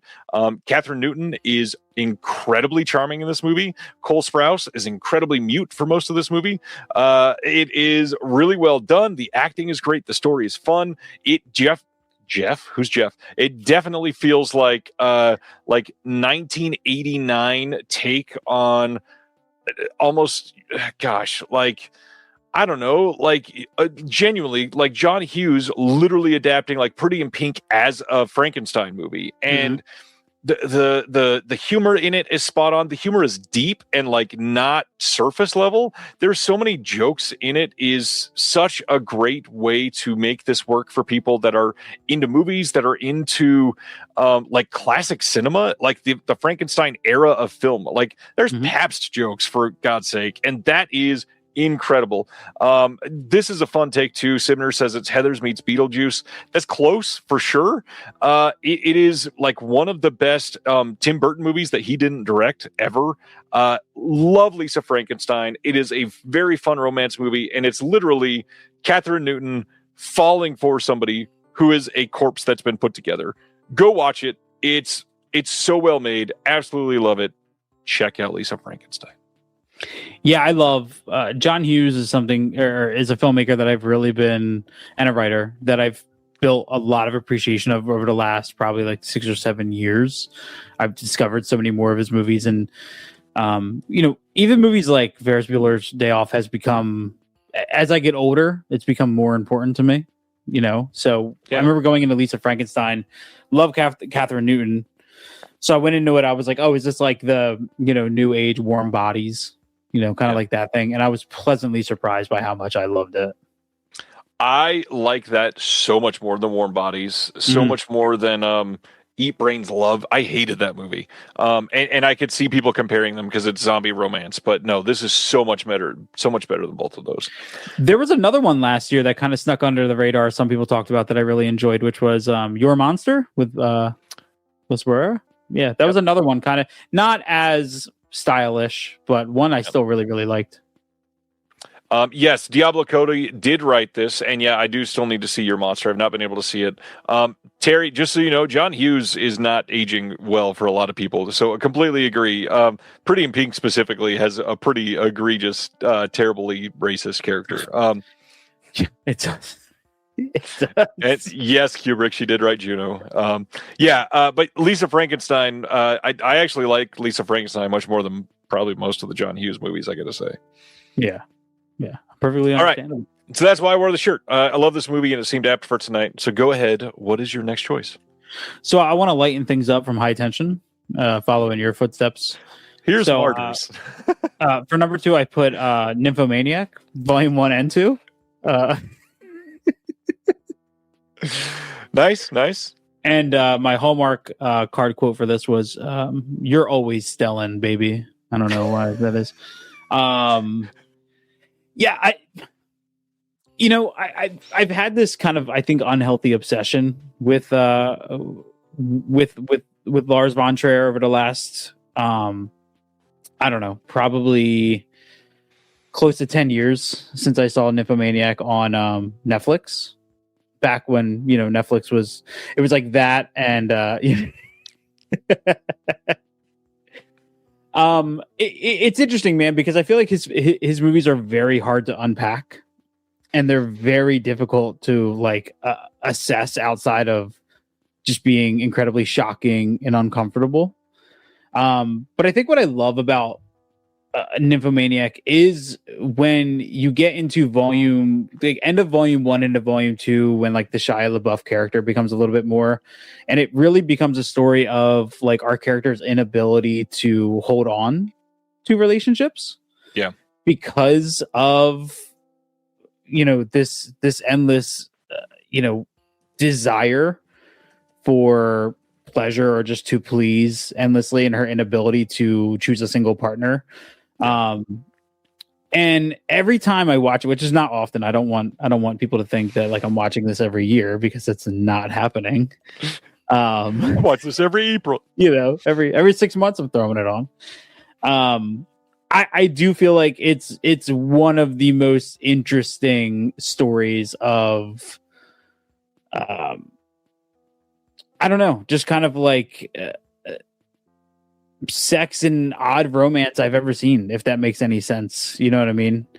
And it's something that I feel like in 5 years, on Reconnected again, I'm going to have a different take on it, or I'm going to see it in a different light. It's very hard to try to unpack a 5.5 hour long story that goes as far as that does. But it's a film I admire and love from a distance, and I do feel like it's transgressive in many, many ways. You know what I mean? Transgressive is putting it lightly for this movie. I think this movie is truly astonishing. I am a Lars von Trier defender as far as his cinema, not as far as him as a person, for the record. I truly love Nymphomaniac, mostly Volume 1. I think Volume 2 is a little bit less than for me, although I do think the ending is kind of incredible. I don't know, the the steps taken by Charlotte Gainsbourg in this movie are crazy. Like the trip that she goes on, starting and what she feels or technically doesn't feel by the midway point of this, and then leading to the experiences that she has it's crazy. For a lot of people, nothing about this movie will be relative in any way, but the fact that you're watching this person go through these things and coping in ways that are more and more extreme is a hell of a journey, and like what movies are made for. I truly like this movie in ways that I never anticipated. The weirdest thing for me is the first thing, just like many people probably, that I saw about this movie was those awful character posters that they did. There was 8 character posters, and it was like Shia LaBeouf naked from the waist up, with a cigarette in his mouth, neck fully extended, or supposedly orgasming, and Stellan Skarsgård naked from the waist up and like in the middle of supposedly having sex. All these other crazy things. Those are like, they're meant to be, holy shit, what movie is this going to be? This movie is so much deeper than that. And I understand like the need to shock people and be like, oh God. And that's what he's lived off of for most of his career. This movie is so much better than those character posters would have you believe.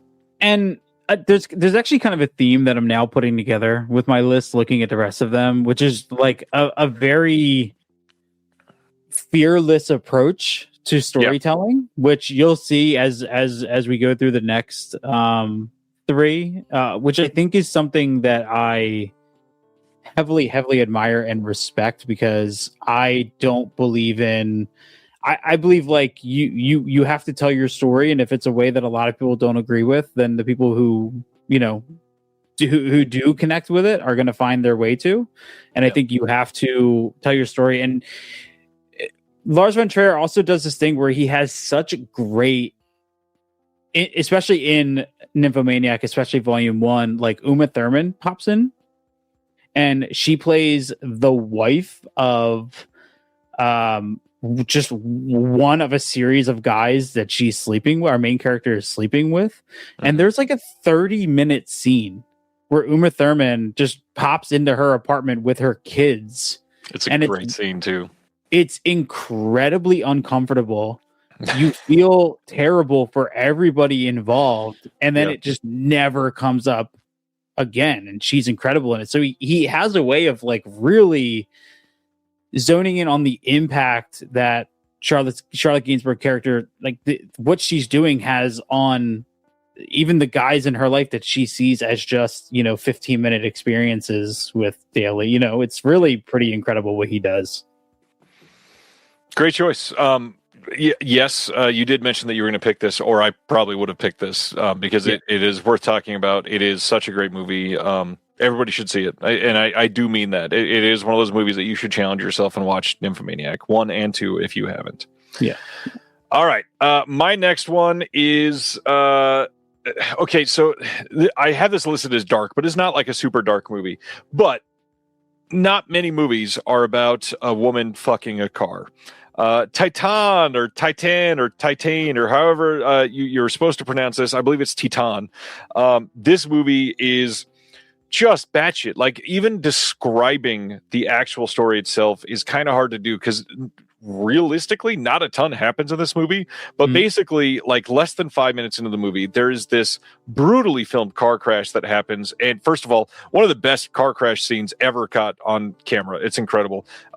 Then she's like traumatized by what is happening here, eventually goes and gets off on cars, and turns out she was impregnated, and something happens with that, and the movie goes places. But the story of like trauma bonding and living through things is just a unique,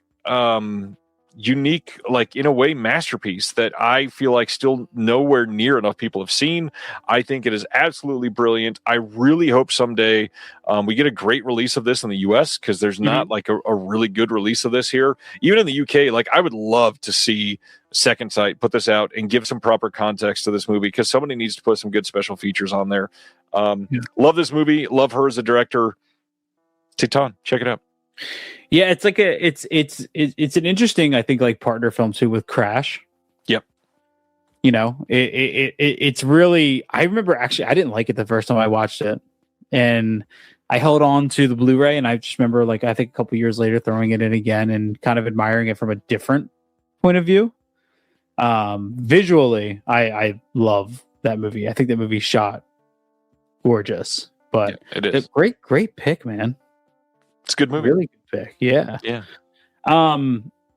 My next one is, people are going to be like, you need to talk to your wife again over these next couple choices. You think it's appropriate for transgressive romance movies to talk about 2004's Anatomy of Hell? Probably. Yeah. Have you ever seen Anatomy of Hell? I've not, but I've heard the reputation. I need to see this one. Yeah. It's pretty bold. It's very small in scale, and my hallmark one for this is always Rocco Siffredi for your love. That's it, because of obviously Rocco Siffredi in the movie. I think you say her name, is it Claire Denis? Claire, is that how you say her name? The director Claire Denis, is it Denis? I think maybe I'm getting it wrong. But sure. Anatomy of Hell came in my new French Extremity box set, and it was the one that every single person I'm sorry, Catherine Brelet. It is. I was mixing up my names.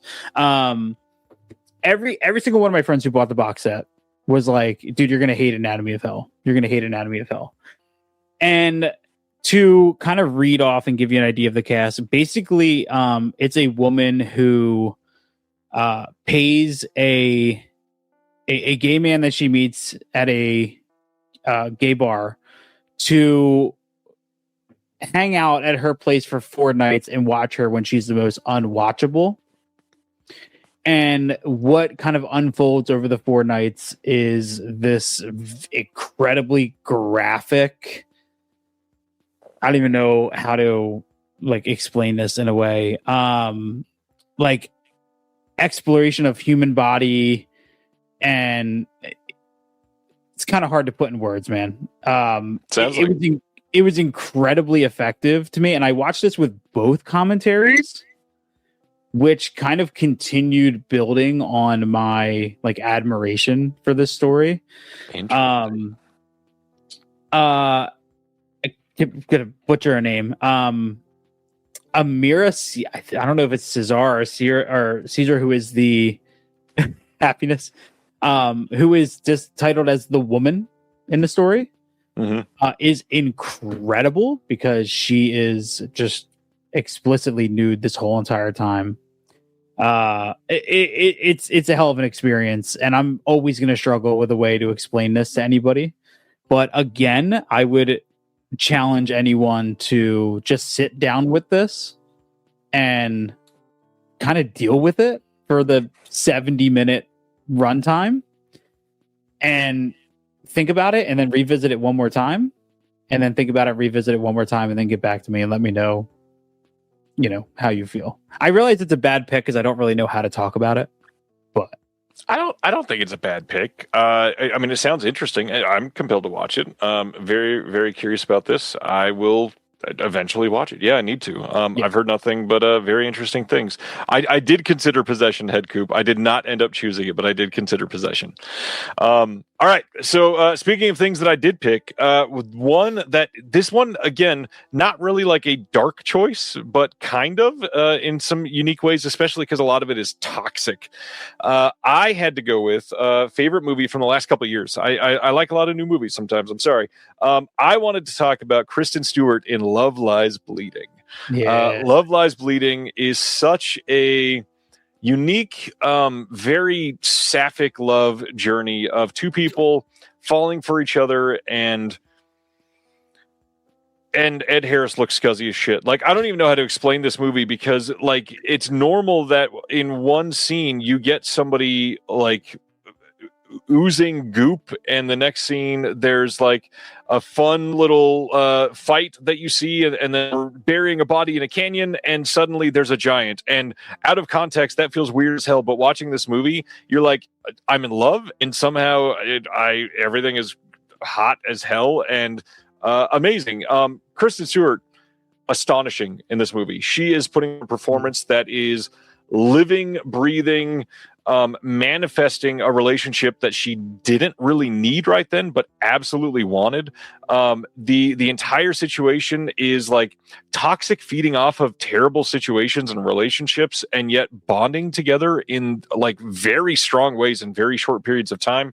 The actual romance here is so uniquely like kinetic and electric and sexy beyond belief. Absolutely incredible performances from everybody.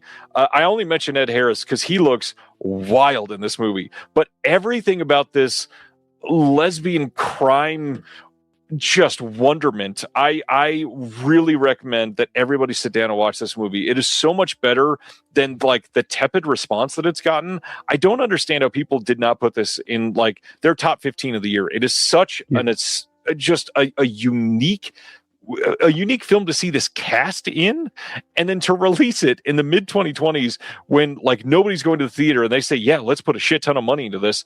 It is a fantastic movie. I just absolutely love it. Check out Love Lies Bleeding. Yeah. I'm all for whatever Rose Glass is going to direct next. Like yeah. And I love that Saint Maud was this kind of very small film, very contained, and Love Lies Bleeding just expands it a little bit more. It just kind of feels like the world is building a little bit, and I hope for the next we just kind of continue to see that expansion out. Yep. I remember I didn't see Love Lies Bleeding until I got the A24, I think the Blu-ray when it came out, and I watched it. It just like everything. I loved all of the settings. I love the contrast of the dark, gritty gym to like the bright desert, opening of the gun range, and it just kept going. And as it evolved, it was like, oh, it's a crime thriller, and then it evolves from that into a love story, and then it evolves from that into obviously a Attack of the 50-Foot Woman, basically. Yep. By the end, and it just sucks you in, man. I love that movie. I'm glad you liked it. Yeah, it's fun. Love this movie. So these next two, I kind of had, the next one, I kind of had a little back and forth with. I was talking to a friend of mine earlier, kind of trying to bounce my ideas off of him. And my original pick, I just didn't know if it fit it well enough, but I was going to go with Blue is the Warmest Color. Because a nearly 3-hour, French love story that is just incredibly effective if you're willing to sit down and, give it the time and the attention it deserves. Yep. But then I was talking to this friend, and he brought up a movie that is incredibly sick. And I was like, well, I have to talk about that. It fits with my thing perfect. So I'm talking about 1988's Necromantic.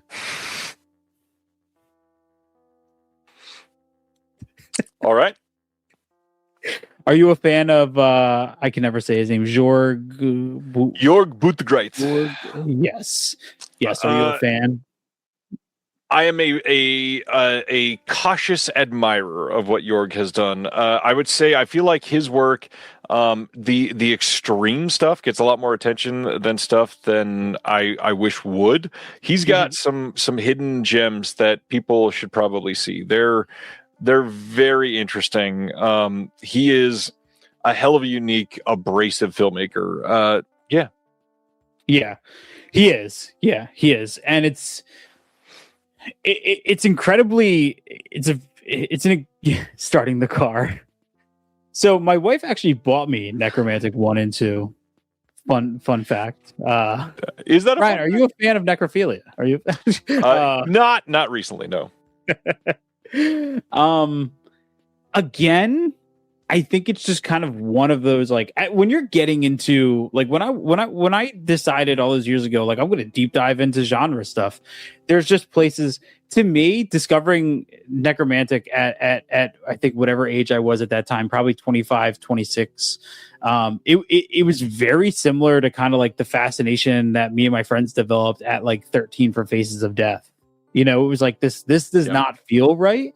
Yep. And I'm not 100% comfortable like telling people about this, and I'm going to keep this to myself, but something about it is so alluring, and I really appreciate and admire the chance to just go for it. And it's funny because when you listen to interviews with him, with the director, he's like incredibly open and honest about why he made these movies. And to him, and you know, he's making films that are incredibly important, and he was also challenging censorship at the time as well, which I think is something we've seen time and time again, and I really admire it. The Neon Demon. My Hallmark quote for Necromantic was just stiff for you always. So if you want to stick with that, I don't want to stick with that. Actually, I'm all right. Thank you. Jesus. All right, I'm going to do my other, like, not abrasive one, so I can end on a really dour note for Sibner, because he's worried about both of us. So my fourth one here is a movie that is transgressive in a unique way, because it's mostly just a non-traditional romance film, and it's more like Lisa Frankenstein. It's not dark in any way, but it's kind of just like, it's kind of like the movie Her, where it's like challenging what you can love as a romance film. And that is the Will Ferrell movie, Stranger Than Fiction. In Stranger Than Fiction, Will Ferrell is, I think his name is Harold Crick, if I remember right. He's playing a character that suddenly somebody is narrating his every move. And he starts to fall in love with Maggie Gyllenhaal in this movie, and does a lot of unique things to follow this person. And he finds out who the narrator is. It's not Maggie Gyllenhaal. And the story just progresses in a way where you question, like, everything about your life. Is this real? How is the story happening? What is the end of this? How is this going to develop? Blah, blah, blah. Like, lots of existential crisis questions that come up in regards to that. But I think it is a beautiful way to show, like, the process of building love, and things like respecting who somebody is and answering their needs in unique ways. Like, what I think is the best thing in this movie, and maybe the most romantic thing in almost any movie, is when Will Ferrell walks up to Maggie Gyllenhaal and hands her a bunch of brown paper bags full of something and says, "Here, I brought you flowers." She's a baker, and he went and bought her lots of different kinds of unique flowers to bake with. And it's just such a touching, unique, heartfelt moment, and it sets this film apart in a way that most movies don't. Great performances in this. This is Will Ferrell being different. I won't say it's like not comedic, because there's funny things in it, but it's not Will Ferrell. It's very much him being a straight man, not only because he's in love with a woman, but because he is not joking like in the Jim Carrey, look, I'm so silly type of way. This is a unique situation, and the comedy is found in the nuance of that. And I love Stranger Than Fiction. Everybody needs to see this. I feel like nobody talks about it anymore. Beautiful movie. Yeah, it's kind of like that, and Everything Must Go. It's kind of like the two, more held back. Oh yeah. Performances. And I'm actually not a Will Ferrell like comedy fan. Very few times. I think he's annoying as hell. Yeah. But yeah, Stranger Than Fiction is great, and Everything Must Go is a favorite of mine from him. I need to watch that one again. That's been a long time since I saw that one. And yes, Kubrick lover Emma Thompson is in Stranger Than Fiction. She's the one that plays the narrator, actually, and she's brilliant in it as well. She's incredible. Yeah. So believe it or not, man, my final pick is actually the lightest of the bunch. Oh. How many people die in this one? Well, I don't know if anybody was expecting this. For my final pick, I actually went with a film from 1976, In the Realm of the Senses. Okay. Yeah. My Hallmark one for this is just Criterion. Nice. There's not even like a Hallmark pun or anything like that. Criterion? Nice. Yeah. I remember when I was kind of going on my Criterion, like anytime I go to the Criterion sales, I try not to buy the stuff that's like on my list to get. Yep. I try to just kind of peruse through and just pick up on things. And, last year, I think my big find was, I believe it's called Vengeance is Mine. I believe was like my pickup. It was like a Japanese crime film. Yeah. So I picked, that was one last year. And then the year before was In the Realm of the Senses. And I think, In the Realm of the Senses kind of gets a lot of the attention just for being a very graphic, NC-17 movie. It's one of the few with the Criterion like explicit warning stickers on the front. I don't think there's very many of those. But In the Realm of the Senses is just this beautiful evolution of kind of like discovery in a relationship.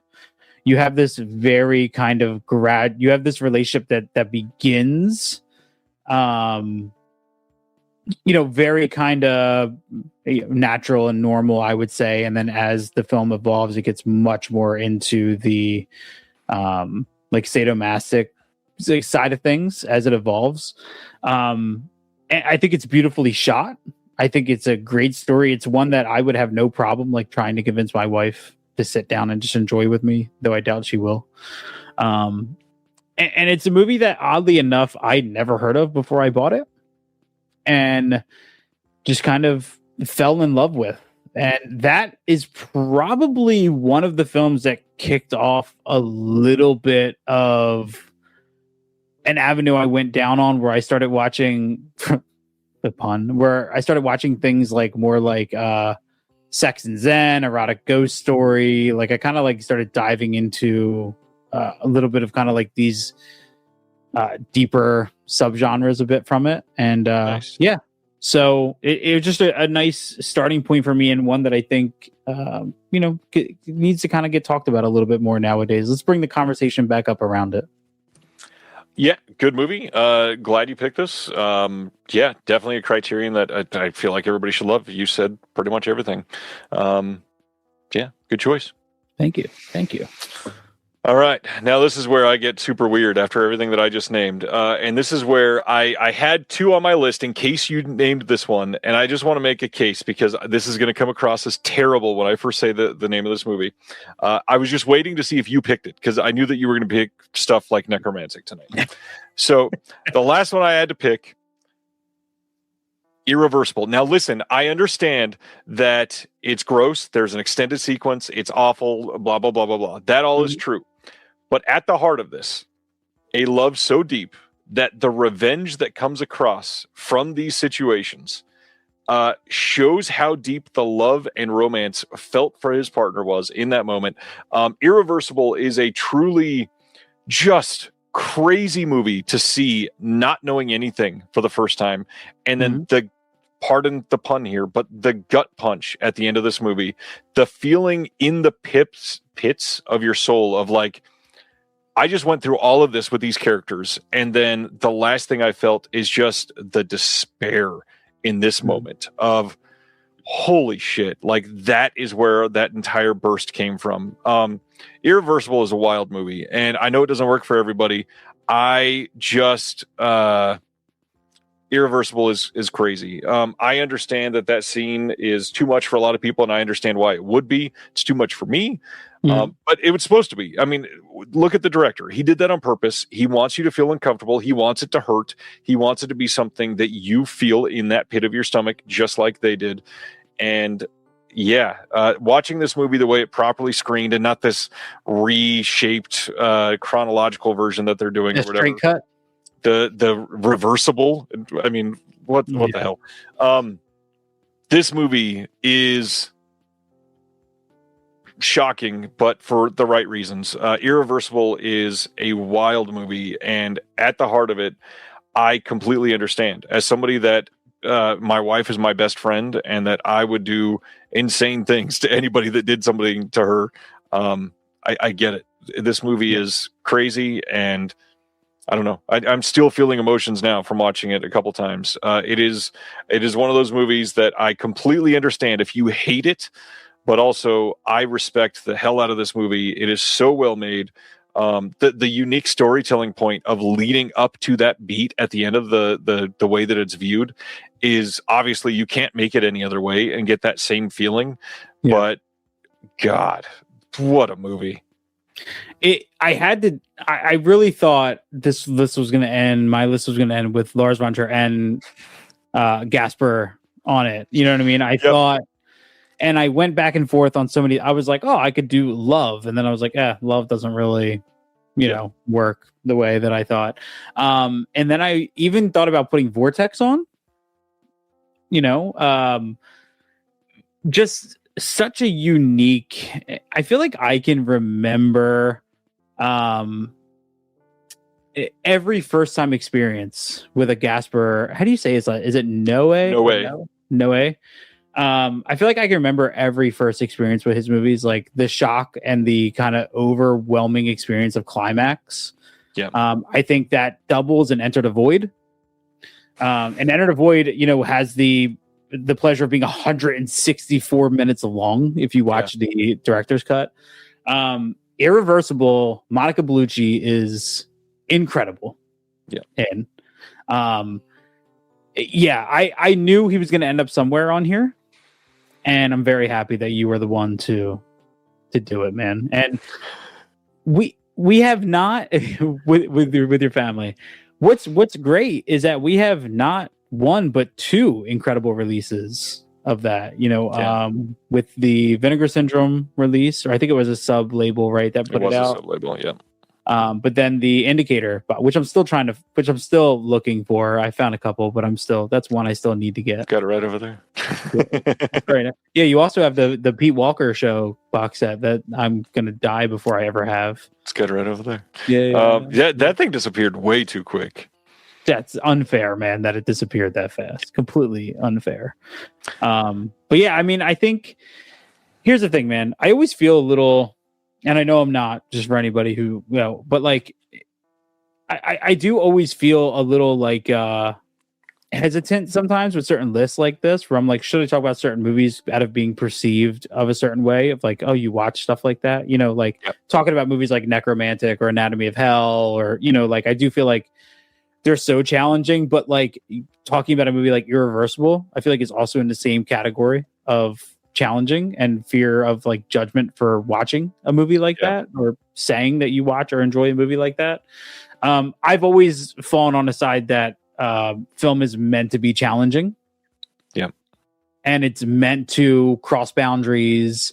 And that's why I always say, like, I don't just collect movies, like I curate, because Necromantic being on my shelf is not me saying like, oh, I frequently rewatch. It's more of I do think this is important, and I do think this earns a spot in history. I think in so many years from now, people are still going to be talking about it in the same way. You know what I mean? Possibly under a new light, which is always why I believe in rewatching movies, because you never know 100%. What you're going to see. Even if like you genuinely hated something, I mean, not that you have to like try to force yourself to watch something to like it necessarily, because you're not even meant to like everything. But there's so much that you can get out of a film, especially at different stages in your life. I mean, the amount of movies that have changed since I've had kids, the amount of movies that have changed since I've not been 20, the amount of movies that have changed when I've like discovered things about other cultures. It's all so different at a different time in your life. Absolutely. Mm-hmm. Yeah, and I do feel like there's always a little bit of an impact that happens with like the current like Letterboxd generation of viewers, and it's a reason why a couple years ago I stopped rating movies on Letterboxd, because I feel like a rating for me was like a lock-in, and that was going to be a wall I would have to kind of break through in order to rewatch a movie. And now when I don't rate, I'm not assigning it anything. I either just say like, hey, that wasn't really for me, or it is, and it's easier for me to go back and pull it off the shelf again psychologically, that I didn't assign it like a rating. It's more of like, okay, this didn't jive with me, let me just give it one more go. It could be mood, it could have been whatever I see. Come and See is a huge one, like probably one of the hardest movies I've ever watched in my life. And that's one that I would challenge everybody to, to challenge yourself and get through, Would you call that a transgressive romance movie? I would put it in the same label. You know what I mean? I think we can honorable mention for come and see. Well, and it's not really an honorable mention, but I will say that if you had mentioned Irreversible, the one that I was going to replace it with, I feel is like one of the most obvious picks for this sort of conversation, and that's Natural Born Killers. And Juliette Lewis and Woody Harrelson are a hell of a couple in that movie, and the life that they're leading, the actions that we see in that movie is such a crazy journey. Genuinely fantastic movie, well written, greatly acted, but God, depraved behavior everywhere. But yeah, it felt like a little obvious, so I was like, yeah, if he mentions Irreversible, I'll bring this one up. But hey, it's kind of my alternate, so I'll throw it out there. Yeah, and I do want to say, I feel like I like, so like upcoming, I think next month or March, that movie The Bride is coming out. Can't wait. Yeah. Which I'm very excited to see. Like, I think it looks like a lot of fun, but I don't know. I always feel like movies like that are trying to take some of the crumbs of like a Natural Born Killers, and it just doesn't work when you're intentionally trying to be like shocking with your material, or trying to be so over the top, like transgressive, or like, look at us, look what we're doing. Yep. And that was kind of the first vibe I got from it, is like, this, if this didn't try as hard to be that, then this would probably be better. But we'll see with the final product, Yeah, I can't wait. And honestly, shout out Maggie Gyllenhaal. It's the second mention of her tonight. She's directing that one, and was a star of Stranger Than Fiction. Can't wait to see it. Well, one of us should have picked Secretary for our transgressive romance list. I honestly, for these lists, I try to cover films that I don't talk about a lot, and I've praised Secretary so many times on this show. I love that movie so much. James Spader is amazing in it. Obviously, it's a transgressive romance film, but honestly, it shouldn't even be seen as that transgressive. The only thing that's transgressive about it is pushing mainstream cinema. Nothing about that movie is like crazy or anything like that. Love that movie. I think Gyllenhaal is just so good in that movie. Yeah, it's like that. I always hear like that and Tie Me In, Tie Me Out as like another. Like, Tie Me Up, Tie Me Down. Tie Me Up, Tie Me Down. That's what it is. Sorry. Yeah, it's late. It's almost 1:00 in the morning here. Tie Me In would be very weird. Yeah, it's good. Tie Me In, Tie Me Out. I'm gonna make that movie. It is very late, and I got to get Chris to bed so he can be rested up for Sunday. Anything that you want to shout out for tonight? No, just again, I appreciate if anybody checks out the Beyond the Blood podcast. We're available wherever you can find your podcast. We just put up the Umbrella episode. We have a cool little new spinoff episode coming out on Saturday where we're talking about 1991's Popcorn. My wife is on that episode, so it's very special for me. And yeah, I'm always over on Instagram, same name, @Bearded Film Guy. I love to just chat about movies and hang out. And I hope everyone comes and watches Shelf Shock on Sunday. I'm very excited for that. Everybody needs to come watch Shelf Shock. You can watch it here on this channel or on the Shelf Shock Rewind YouTube channel. It'll be live on Facebook, on Twitch, on Twitter, on Instagram, everywhere else that you can possibly imagine. I cannot wait to see what everybody thinks. It's a very interesting lineup of winners this year. I'm quite stoked because it's not as we'll say like stuck with a handful of titles like some of the past years have been. So yeah, nice to see the variables there. Looking forward to sharing some of the surprises. Like I did answer in the chat earlier, there will be some giveaways, quite a few actually. So come check it out. There will be trivia as well. So be there live, ready to answer. Lots of stuff to give away, lots of stuff to cover, lots of stuff to highlight from last year. And it's my last one, so we got to make it big. Appreciate everybody hanging out tonight. Chris, thank you for co-hosting tonight. Thank you for co-hosting on Sunday. And until next time. Thank you, sir. Have a good night. See y'all. Thank you for watching The Disconnected. On the way out, make sure that you are subscribed to the channel, that you've liked the video, and that you've copied the link to be able to share with someone else that may appreciate this.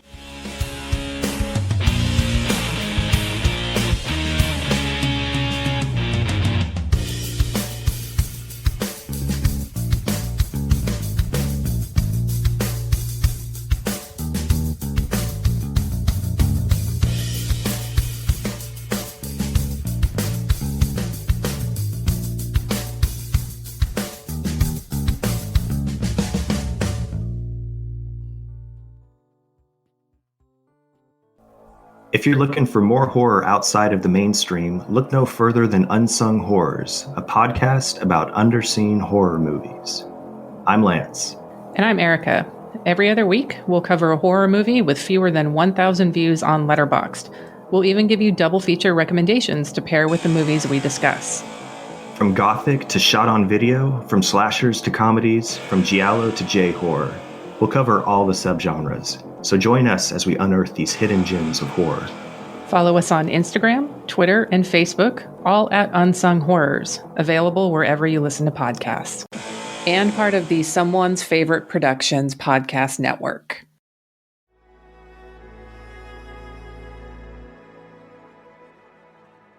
Thank you for listening. To hear more shows from the Someone's Favorite Productions podcast network, please select the link in the description